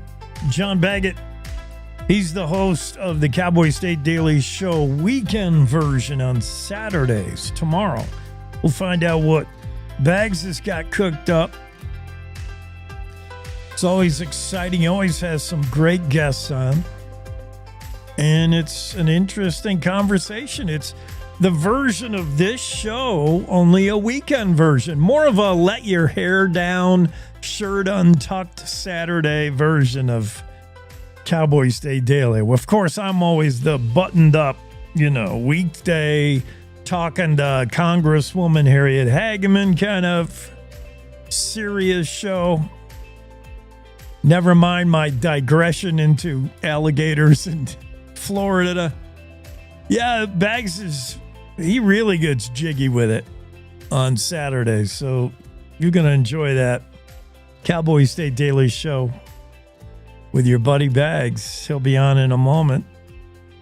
Leo Wolfson, yeah, I guess I'm the last guy to be informed about Leo's movement into the private sector. All right, Leo. He's going to be dabbling with crypto. Crypto is in the news yet again. Huge setback is the headline. Huge setback for Lummis as landmark cryptocurrency bill is shot down in the Senate. I found this surprising. We'll have to, boy, you really should get Senator Lummis on. She's been on before. And she is, of course, the so-called crypto queen. She's very pro very pro cryptocurrency, as is President Trump. And a departure from the Biden era, 4 years. The Biden 4 years, he was, President Joe Biden was kind of like me. I don't think he understood crypto, and he was kind of afraid of it. I'm the same way. But if Cynthia Lummis can get behind cryptocurrency and cyber coins and all that, then I guess I could come around. She had a piece of huge landmark legislation that, well, looks like died on the Senate floor there. And unfortunately, it became all about party politics, partisan politics, I think. It certainly looks like it. The vote ended up being right down party lines. Not a Democrat voted for this cryptocurrency. The Republicans were for it. And that's not the intent. That wasn't the intent. As Senator Cynthia Lummis watched this bill collapse yesterday on the Senate floor. 11th hour, desperation attempts to save it. Nothing worked. And Republican leader John Thune, South Dakota, quote, says, "I have to say, frankly, I just don't get it." I think he's referring to the fact that originally it looked like there was Democratic support for this crypto bill because it was about cryptocurrency and a chance for the United States could take a leadership role in where it looks like the world is heading, digital assets. And unfortunately, we lost our focus on this and our vision. And unfortunately, senators lost focus, lost their eyes on the prize, and all of a sudden it became all political. And you could probably thank our own president for that. President Trump is likely the reason that this bill disintegrated yesterday in the Senate. And we'll tell you why in a moment. But Lummis's office released a statement. And Cynthia Lummis said, "I'm deeply disappointed that we were unable to pass this important bipartisan crafted stablecoin legislation today. Make no mistake, digital assets are the future," Lummis said, "and America must lead the way." Is an opportunity lost? Is it President Trump's fault? Let's hear more from Sean Berry, Cowboy State Daily correspondent in Washington, D.C. This is what Wendy and Sean talked about. Landmark cryptocurrency legislation, one of the signature efforts of U.S. Senator Cynthia Lummis, collapsed Thursday on the Senate floor despite exhaustive 11th hour efforts by the Wyoming Republican and her GOP colleagues to rescue it. Before the vote, Lummis, who leads the Senate Banking Committee's sub-panel on digital assets, gave a floor speech thanking President Donald Trump for sharing her leadership on cryptocurrency regulation. But Cowboy State Daily's Sean Berry reports that some Democrats who originally supported the bill did an about-face, and Trump himself may have had a hand in the bill's demise. This legislation, championed so long by Senator Cynthia Lummis, just crashes and burns on the Senate floor. And why? Well, there's a lot of finger pointing, but President Trump did not do Cynthia Lummis any favors on this by being so involved, him and his family, with cryptocurrency. And so while this bill had bipartisan support in the beginning, it began to wane heavily and quickly. And this week it unraveled. And I'm shocked, frankly, that Senate Majority Leader John Thune took this thing to the floor. They were nowhere near getting the number of votes needed to advance it. And in fact, John Thune had to change his vote to vote against the bill just so he could be in the majority to make a motion to bring the bill back up at a later time. It was not clear exactly Thursday how the latest version has changed since the committee vote in March. But in general, it calls for a massive framework to regulate stable coins, a type of cryptocurrency pegged to the U.S. dollar.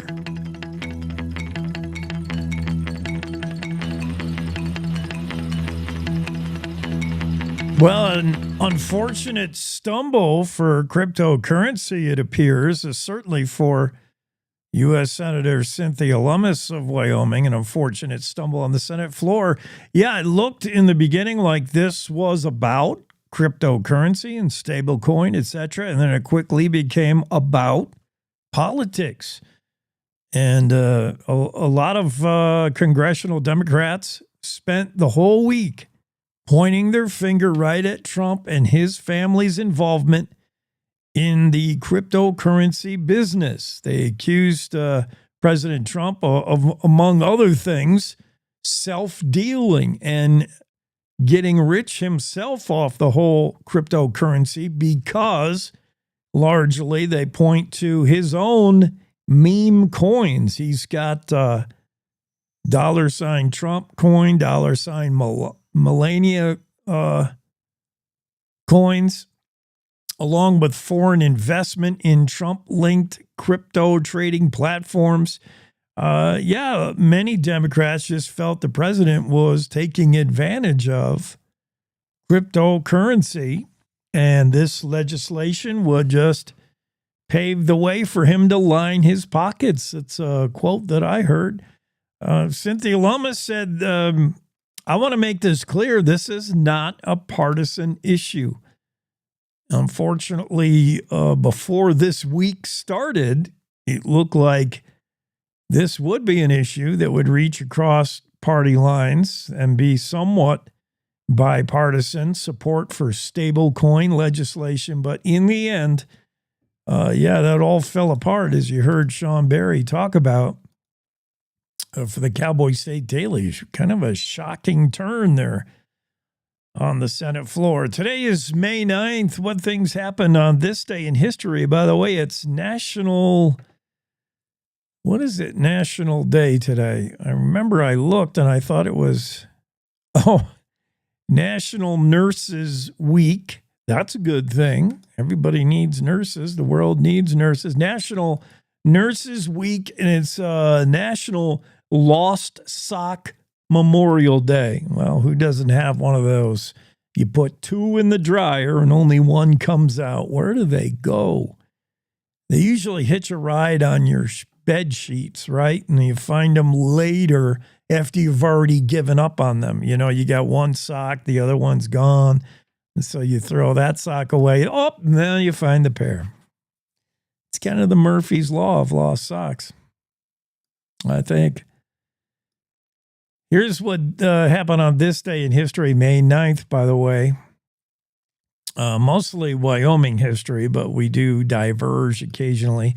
Union Pacific completed the tracks to Laramie on this day, 1868. 1886, legislative act ordering that an insane asylum be built at Evanston, Wyoming. That's back when we called them insane asylums or mental institutes, whatever you want to politically correct call them today. But in 1886, legislative act ordering that an insane asylum be built in Evanston. Buffalo Bill Cody's Wild West show opened in London on this very night, way back in 1887. 1911, Susan Whistler elected the mayor of Dayton, the first woman to be elected as a mayor in Wyoming, 1911. Then we learned later, of course, of the petticoat rule. Jackson would elect not only a female mayor, but an all-female town council and a female sheriff. They didn't call him the sheriff then. She was officially the, what did they call them? I forget. She wasn't an official sheriff. She was the marshal. Yeah. 1916, this day, President Woodrow Wilson mobilizes the National Guard of Arizona, New Mexico, and Texas in order to patrol borders with Mexico. This day, 1950, President Truman spoke at the dedication of the Cortez Dam. And in 2019, elements of the 300th AFA, the Wyoming National Guard, would enter active service in anticipation of being deployed into action in the Middle East. Happened this day in 2019. All these things happen on this day. It's May 9. Time to rodeo. Am I, first I got to check if I'm ready to rodeo. No, I'm not ready to rodeo. We'll take a quick break and I'll come back with the Western Ag Network and the Rodeo Roadshow right after this short announcement. To the Teton Range, Cheyenne to Sheridan, Rawlins to Ralston, Cowboy State Daily Morning Show covers the state like no other radio show or podcast. We love Lovell. We're eager to share the stories of Story Will Crow About Crowheart and Yodel Over Yoder. Whether you make your home in Sweetwater, Chugwater, Powder River, or Green River, the Cowboy State Daily Morning Show will make you feel right at home. Jeffrey City, Atlantic City, we see you. Little America, Big Piney, you're on our radar. Howdy, Wapiti, Meeteetse, Shoshone, Ten Sleep, good morning. Welcome, Torrington, Riverton, Wheatland, Lusk, Lingle, Lander, Timber, Casey, Kerwin, Moorcroft, Mountain View, Moose, Fort Bridger, Fort Laramie, Fort Washington, Hannah, Hudson, Hewlett, Dayton, Daniel, and DuBois. We are east of Weston, west of Midwest, north of Newcastle, and south of Sundance. Border to border, we love Wyoming and every one of its communities, bar none. This is the Cowboy State Daily Radio Network. Meet Norm. He lives with anxiety, but with the help of this latest innovation from Be Normal, he can be normal, just like everyone else. With the swipe of a finger, you can project happiness, confidence, machismo. Why settle for being real when you can be normal? The Normal Maker. New from Be Normal. This item doesn't really work because there's no such thing as normal. We're all different. What we like, how our brains work. In fact, 1 in 5 of us live with mental illness. Don't filter who you are. Start by talking to someone you trust. And remember, there is no normal. Nestled between Casper Mountain and the North Platte River, you'll find the heart of Wyoming. With a bustling downtown centered around our outdoor haven, Casper is for adventurers, freedom seekers, and rule breakers who find beauty off the beaten path. So if touchable history, a vibrant community, and uninterrupted outdoor recreation define your travel itinerary, allow us to welcome you to the one and only Casper, Wyoming. Plan your trip at visitcasper.com. Love is a lesson that doesn't end. It knows no conditions, so you better buckle in. Love keeps you on your toes. It never stops, only grows. Love isn't easy. It's a commitment. Especially when they're being their most resistant. Love is being prepared for the journey ahead. Love doesn't let any concerns go unsaid. Love is finding the right seat so you can take a breath. But remember, love isn't lax. It always double checks. Check that your kids are in the right seat at nhtsa.gov/the right seat. Love protects.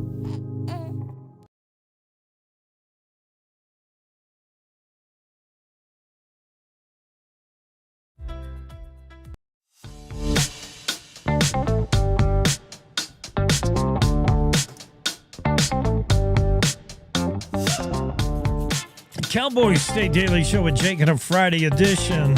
And congrats to Lainey Wilson. She's the Entertainer of the Year. Academy of Country Music Awards.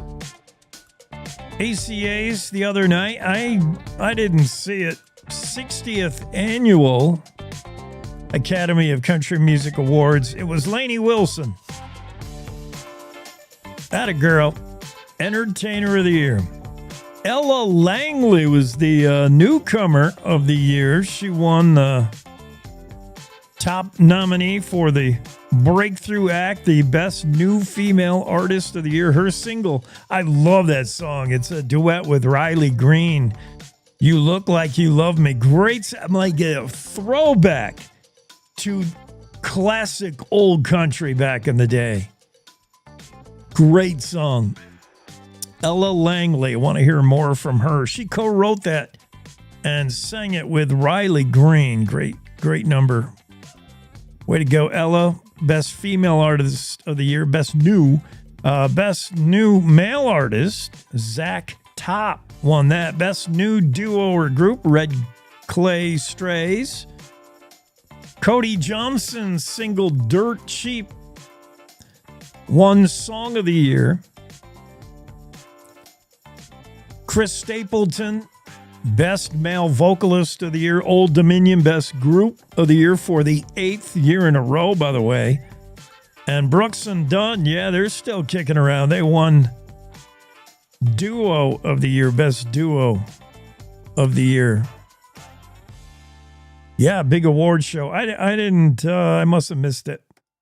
We'll see if maybe John Baggett caught it. I don't know. He's a music guy. We'll see if your buddy Bags caught that. Bags, were you watching the Academy of Country Music Awards? No, did I? I go to bed so early. Yeah, me too. Deb recorded it though, so I might watch it sometime. I'll have to watch the replay, which you can do with this show or Bag Show on Saturday. You can always go into the archives. Watch it, run it back on demand in the archive. It's on the YouTubes. It's on all your popular podcast platforms. Bags, what do you got cooked up for Saturday? Man, again, I was saying to somebody here recently that I'm all over the place, right? I like that. Eclectic. Yeah, you never know what you're going to get. Well, I figure there's something there for everybody. Not if you don't like the first hour, tune back into the second hour. If you got 4 hours, then your day is probably not that interesting if you got 4 hours just to listen to me. You need to find something better to do with your weekends. I don't know. But it's really like 4 podcasts back to back to back to back with different topics every hour, like a 6 o'clock hour. I've got Chad Switzenberg on. He's the president of the Sheridan Motorsports Association, and he's a race car driver at Sheridan Speedway. So we're going to, they just launched their big season, and we're going to be talking about racing. They got a big event coming up a week from this Saturday out there, these sprint car races. It's awesome place. You go there. I love it because you can back your pickup truck up. You're on a hill looking down on the racetrack. Yeah. And got your space, your family, and you just pay for, one vehicle coming in there. You pack the family in and check out racing. It's a blast. And I love racing. I used to spend a lot of time in Denver at Colorado National Speedway. I've never done any of it. I sure like watching auto racing for sure. That's 6 o'clock, Chad Switzenberg. 7 o'clock, this guy cracks me up. His name is Ryan Legler. Ryan's an actor. He's an entertainer, singer. He's on stage quite a bit here in town.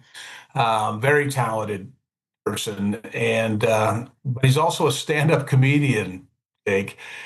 I saw him a few times now, but the first time I saw him, he did a bit on Wyoming folk. So he makes fun of us.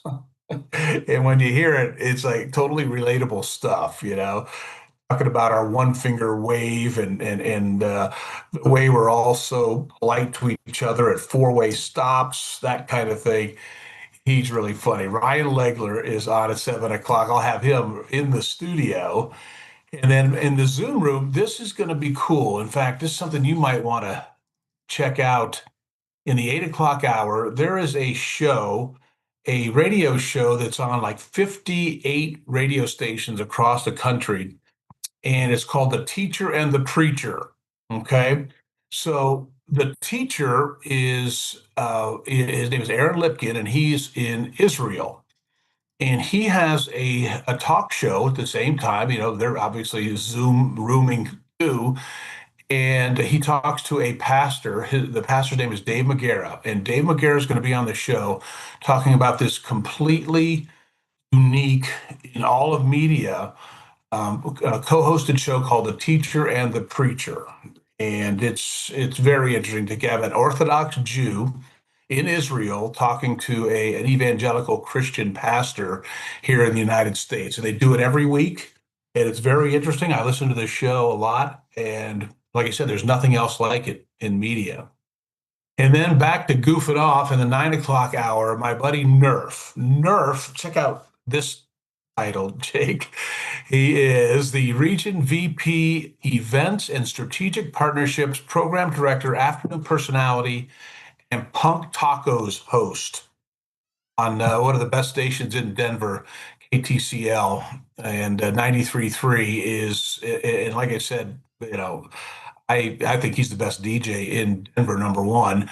And number two, he does this Punk Tacos show. So he goes back in time in the 70s, 80s, 90s. Did punk make it to the 90s?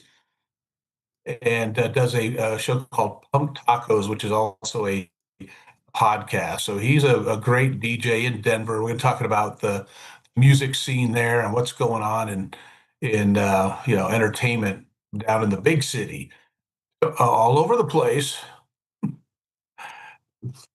as I mentioned. I love car racing. Have you ever been? Have you ever been to a NASCAR race? I went to Las Vegas Motor Speedway. Seeing that live is unbelievable. I've never been to a NASCAR. The closest thing I've been to is Colorado National Speedway. Yeah, and they do the stock cars, but they're kind of I want to, be disrespectful, but maybe like the JV of NASCAR. Yeah. But we used to get into the corner, of that oval. The best place to be is in the corner. And these smaller tracks, you're right on top of the action, and man, they would come into that curve and that corner, and it was crazy. And, of course, you don't want to see anybody get hurt, but sometimes the wrecks are spectacular. Yeah. And the things I noticed about watching racing live as opposed to on TV is some of your senses you don't get to use on the television. The sense of sound. You can't believe how loud the racing is. When they did the Gentlemen Start Your Engine, there was a flyover, I remember, of the Blue Angels, and that was kind of loud. And they did the Gentlemen Start Your Engines, and you never heard a rumble like 40 cars all revving at once. It was the ground was shaking. I am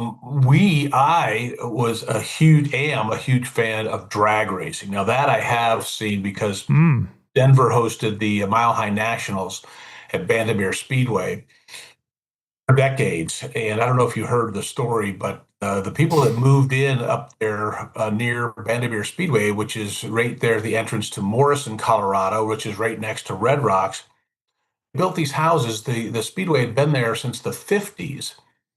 And they built new houses there and then started complaining about the noise from the drag strip.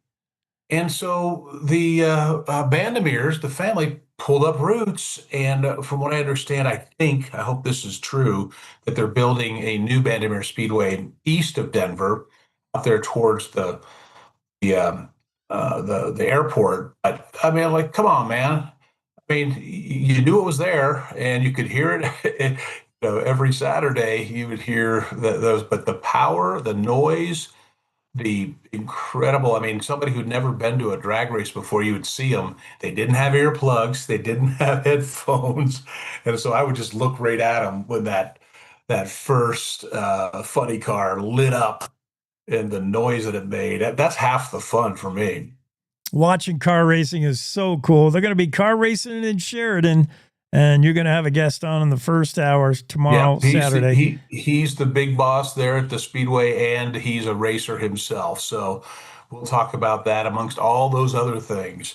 Cool. So tune in, check it out. You're going to have a stand-up comedian on. That's sort of akin to a radio host, only it's a whole nother thing. Have you ever thought about doing that, Bags? Have you ever done? That is scary, man. I have. They had amateur night at Comedy Works in Denver. And 103.5 The Fox, the station where I DJ'd down there. We were the sponsors, the presenters of amateur night, and I would on occasion be the host, the MC, and you were expected to do a few minutes of shtick yourself and get up there and try to make people laugh before you introduced the first act, and then you'd introduce the rest of the comedians as the night wore on. And I'll never forget. You got a second here? This is kind of a funny story. I was up there doing that, introducing, and a story that I heard around a campfire from my wife's father, I thought was very funny. And as you know, most comedy is storytelling, not really joke telling. So I thought this story was very funny, and I was telling the story in front of a full house, 250, 300 people at Comedy Works, very famous comedy club in Denver. And up there, my wife, Deb, and her best friend, Michelle, were in the very first table. So they were literally 4 feet away from me, right down below me. And I started telling this joke story, and I hear Deb lean over to Michelle while I'm telling the story and say, "Oh, I know this story. It's not funny." Oh. As I'm telling it, and I kind of stuttered and paused and had to collect myself. Well, that's just one of the things to be frightened about with stand-up is being heckled, usually not by your own wife. And just in seeing people, I like radio. You don't see the audience when you're up there, though, on stage and seeing the people. That would unnerve me. But I love the folks who do observational humor about us, about Wyoming. That's going to be fun. Oh, yeah. You're going to like it. Tune in. Ryan's a gas. And he's also, like I said, he's an entertainer. He's on the stage doing a whole lot of other things, too. So that's in the 7 o'clock hour. So 8 o'clock looking forward hour. to it. I love it. This is so much fun. 8 o'clock hour, Teacher and the Preacher. I've listened to similar on the radio. That'll be fun to hear in the 8 o'clock hour. And then Nerf, a radio personality unlike any you can imagine. He is a piece of work. Radio on radio. That'll be fun. All right. Hey. We're tuning All right, in. buddy. Thanks, man. We'll talk to you soon. Oops, I don't want to make a bad boy out of it. There we go. Hey, I don't want to do enjoy it. your week. Thanks, Bags. We'll see you tomorrow.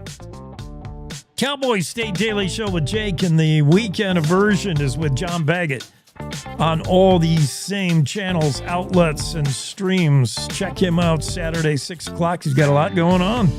We got to take a quick break. We'll come right back on the Cowboy State Daily Show with Jake Friday. Wyoming is the cowboy state. From corner to corner, there are so many stories to be told, and more cowboys and cowgirls are turning to the Cowboy State Daily News team to keep them in touch with what's happening both locally and in other parts of Wyoming. I'm Riley Strand, videographer and production assistant for Cowboy State Daily Video News. We're proud to bring the most important stories to our viewers every day. The stories that start conversations, the stories that make us laugh, the stories that make us think. Our experienced journalists at Cowboy State Daily are crisscrossing the state every day, talking to those who know the news best. Every day, host Wendy Core and I talk to the reporters who are covering the topics, issues, and people that are important to Wyomingites. And in our daily newscast, we bring you those stories. Tune into the Cowboy State Daily video newscast every morning, only on cowboystatedaily.com.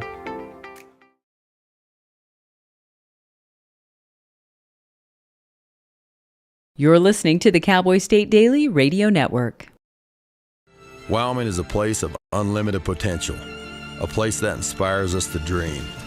Since 2014, Wyo Lotto has given back over $180 million to our great state through transfers, winnings, commissions, and more. Dollars that have gone directly into your cities, towns, and counties. Dollars that have changed lives and set dreams in motion. Thank you, Wyoming, for a legendary 10 years. We can't wait to dream up what's next. The climate that we're operating under has everyone on the defensive. You see a person and you automatically put them in a box and say, well, this is what this person should be like. All of this ostracizing people, what are we afraid of? We're called to love one another. It can't be, I reject you as a person. This country's been through so much. Its people has been through so much. Why can't we fix this? Do we have issues we have to deal with? Yes, we do. But we're not going to be able to deal with them if we're fighting and yelling at each other and not listening. Yeah, she has an accent. Oh gosh, she dressed funny. But we're talking the same thing. We're all concerned about our children, concerned about the world we live in. A lot of people wouldn't even think we should be here talking to each other, but I'm sorry, I disagree.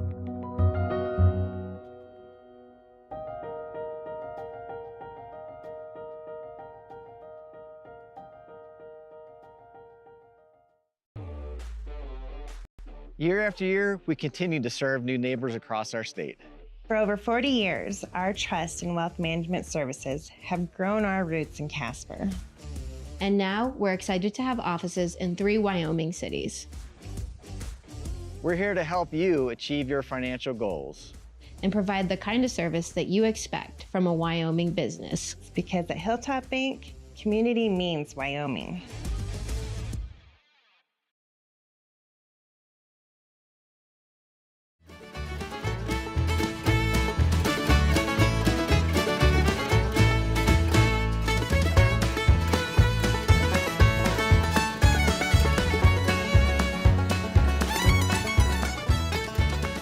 Cowboy State Daily Show and Jake on a Friday. We got 2 stories about things being dumped into water. One, it's a bad idea. The other one, it's A-OK. Here's what's going on. First off, the story from David Madison, Cowboy State Daily. A pair of oil field waste haulers are being accused of trying to cut corners, pocket some money by taking the easy way out. They were supposed to be dumping fracking fluid up in LaBarge, which would be a 108-mile trip. Well, they were going just 14 miles just across the border in Utah and dumping it in a pond there. Bad, bad, bad. It all started with a tip. Somebody in the small town of Woodruff, Utah, became suspicious when they saw a semi-truck dumping what appeared to be wastewater into a pond-like area. And that began as far back as November of 2023. And now it's culminated in 2 men, Braden Karina, 37-year-old of Woodruff, Utah, where this pond exists, and Jeremy Oliver, 47-year-old of Evanston, Wyoming. They're both charged with 4 counts of 3rd-degree felonies for allegedly taking Wyoming oil field waste and unlawfully disposing it in the bucolic corner of Utah known as Woodruff, just across the Wyoming state line. Rich County Sheriff Dale Stacy was looking into it. His office, Rich County, Utah, along with Special Agent Brent Koska. He's with the Trust Lands Administration. They started an investigation. Upon visiting the site, on the first trip to the site, Special Agent Koska said he smelled a strong chemical odor, observed all the vegetation around the pond-like area had turned black and died. There was something in there that was not pond water. Let's just say that. Koska would later say, quote, "The sheer quantity of pollution was beyond anything I've ever seen as an investigator." He said he was able to uncover that the suspects were dumping the toxic water in Utah, a much shorter distance than what they had been hired to do, and they were pocketing the money provided for their expenses that they didn't incur. And both facing pretty serious charges for making the illegal dump. David Madison has more as he talked to Wendy Core about the story. It started with a tip. Someone in the small town of Woodruff, Utah became suspicious about a semi-truck dumping what appeared to be wastewater into a pond-like area. Now, one Utah resident and one Wyomingite are being charged with 4 third-degree felonies for allegedly taking Wyoming oil field waste and unlawfully disposing of it in a bucolic corner of Utah just across the Wyoming state line. Cowboy State Daily's David Madison reports that 37-year-old Braden Carina and 47-year-old Jeremy Oliver are facing 4 counts of unlawful discharge of pollutants. A company based in Bear River hired a couple guys to follow the law and haul a bunch of oil field waste, liquid waste, it sounds like, to a facility in LaBarge. But instead of making that 108-mile trip up to LaBarge, they just went 14 miles to the northwest and into the beautiful community of Woodruff. And over a period of time in late 2023 and 2024, someone spotted them dumping something in a pond-like area. Someone called this tip in, the sheriff gets on it, state investigator gets on it. They end up charging 2 individuals with 4 counts each of third-degree felony polluting, essentially. Special Agent Brent Kaza from the Trust Lands Administration said the sheer quantity of the pollution was beyond anything he's ever seen as an investigator.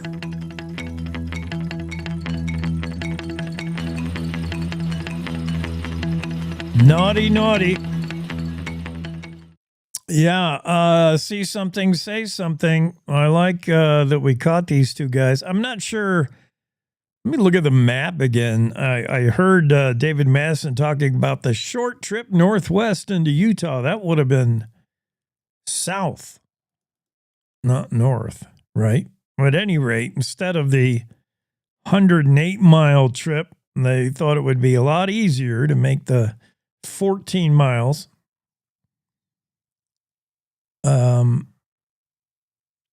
Yeah. Well, that's not nice. That's a case of dumping, naughty dumping. How about this? Dumping something into water. This time it's okay. This is Mark Himes with the story. Helicopter drops Christmas trees into popular Montana lake. Don't worry, it's all on the up and up. In fact, it's being done to help the yellow perch in Montana's Canyon Ferry Lake. Somebody illegally introduced walleye to the lake back in, I think, the 1980s. And the walleye have been eating up all the yellow perch. Perch are smaller, especially the young perch when they're first birthed. The walleye find them a delicious snack. And the lake that should have yellow perch and rainbow trout and such now has a whole bunch of walleye. And the problem is, no matter all the efforts to get rid of the walleye have been unsuccessful, and a lot of fishermen have now come to like the walleye about as much as they do in the Midwest. These anglers, they do like fishing for the walleye, but wildlife officials, wildlife management, in pursuit of trying to keep the yellow perch, a native, still going in this lake, particularly people like biologist Nathan Joksha with the Helena Region Fisheries. He said the idea is to drop these Christmas trees in there. They're weighted with a concrete weight on them, and they sink to the bottom of the lake, and they create a habitat for the perch, a place where the smaller yellow perch can go and hide from the bigger walleye. And so far, I mean, they think it's working. It's been going on since 2002. They've been doing this. Just creates for a fantastic photo image in the story. I mean, the photo is worth 1,000 words of the story. It's a helicopter flying over this lake. He's got a string of Christmas trees attached to a helicopter, dropping them in this lake. It's pretty cool. So, yeah, one instance of dropping stuff in water that's okay. One instance where it's probably not a good idea. Let's check out Wyoming Game and Fish. Speaking of wildlife efforts and wildlife management, Wyoming Game and Fish, and take a look at the notebook there.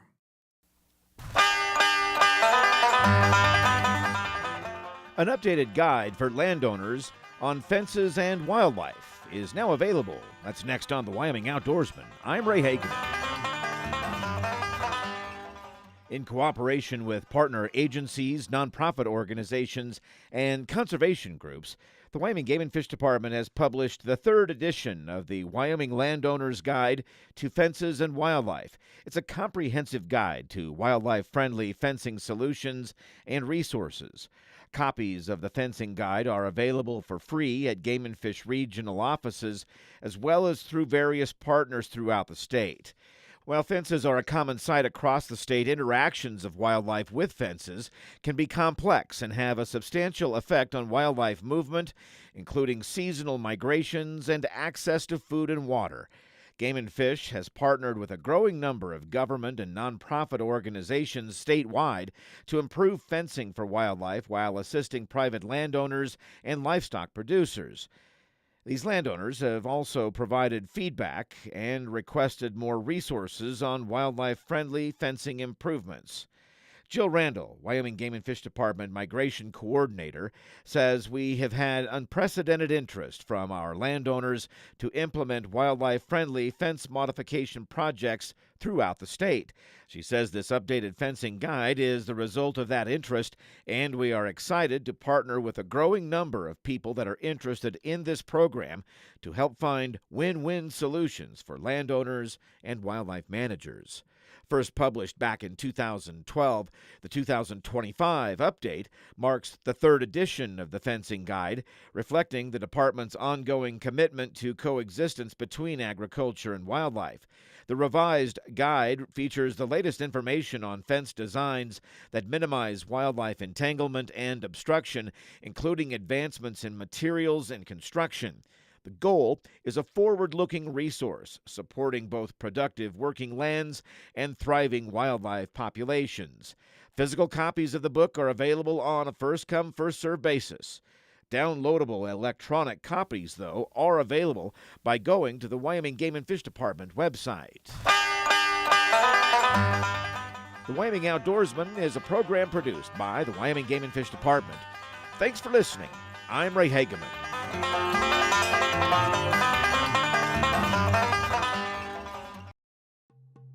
Cowboy State Daily is all about Wyoming. All it takes is one visit, cowboystatedaily.com. Thank you, Ray, for that Wyoming Minute. That's what I call it anyway. Two appointments that seem to be meeting with mostly popular, positive reaction. President Trump said yesterday that he would name and did name Fox News personality Jeanine Pirro as the interim U.S. attorney for Washington, D.C. She is now going to be the lead prosecutor for crime in D.C. He was, Pirro was not his first choice. President Trump was forced to pivot quickly after a backlash over his initial nominee, Ed Martin, whose confirmation process stalled amid concerns about his past media appearances, his comments on the January 6th Capitol riot. Ed Martin did not go over well, and Trump immediately pivoted, went to Fox News personality Jeanine Pirro, who he said would be great. Jeanine's fantastic on the Fox News. I've watched her a couple times. Yeah, she's really good. I think she's a great choice. A lot of Wyoming folks, Wyoming delegates, Wyoming delegation like the choice of Frank Bisignano as the longtime banker who is now chosen to run Social Security Administration. That was announced on Tuesday. The vote fell strictly along party lines. 53-47 Senator Cynthia Lummis said Bisignano will help address understaffing impacting all 6 Social Security offices in Wyoming, as well as the closure of the Cody office.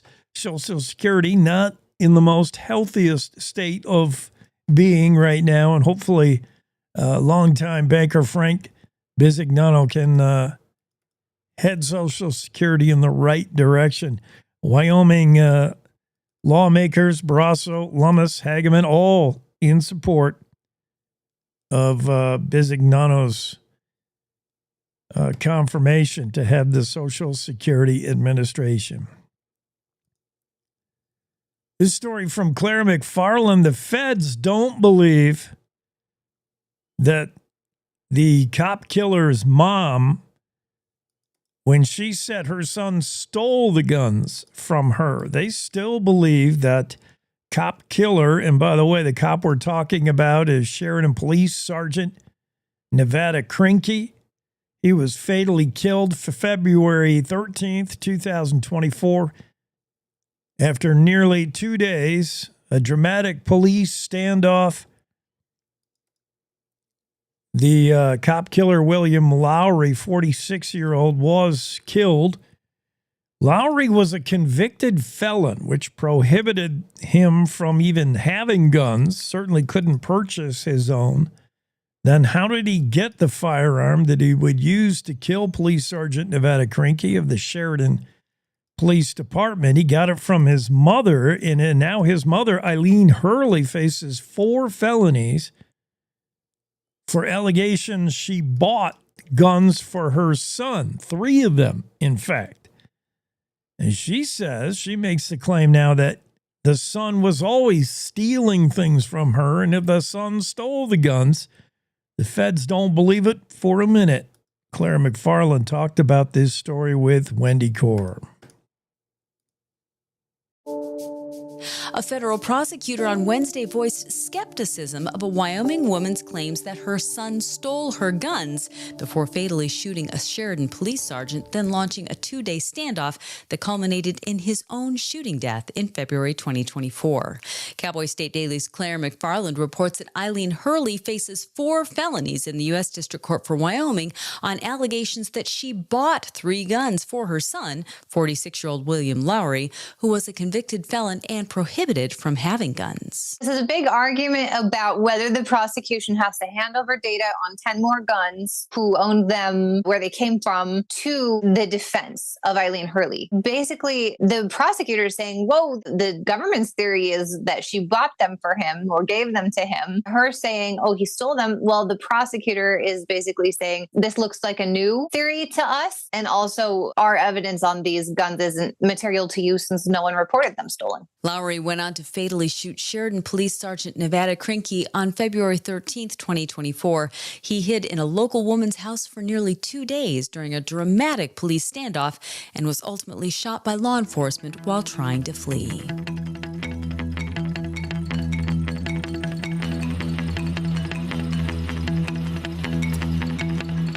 Yeah, also at issue is the prosecuting attorney receiving something from the defense, from Hurley herself. She provided a receipt for the guns, which she said was proof that she was buying them for a friend. She had a 2-page bill of sale purported to show she sold the 3 guns to her friend on May 30th, 2022. That would have been 2 weeks after she bought them from a local sporting goods shop.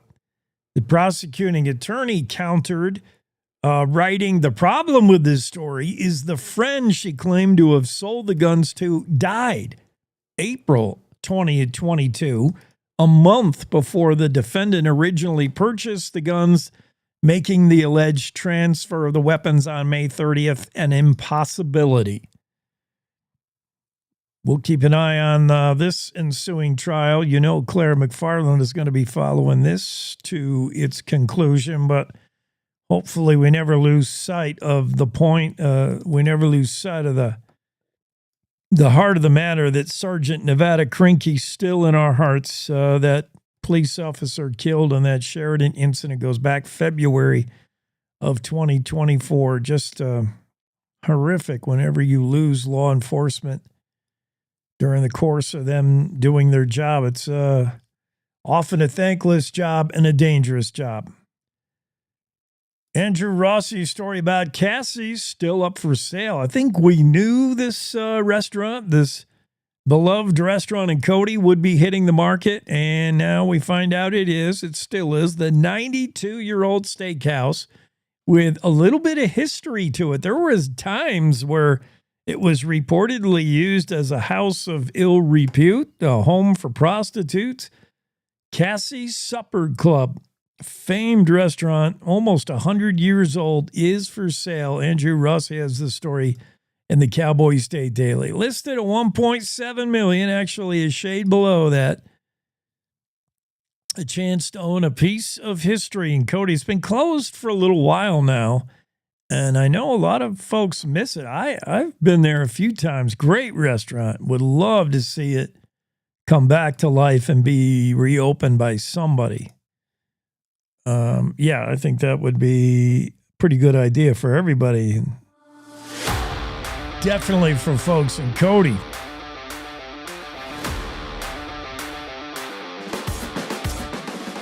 Yeah, we gotta. Oh, wait a minute. Before I wrap things up, hold on, Jake. Don't get ahead of yourself.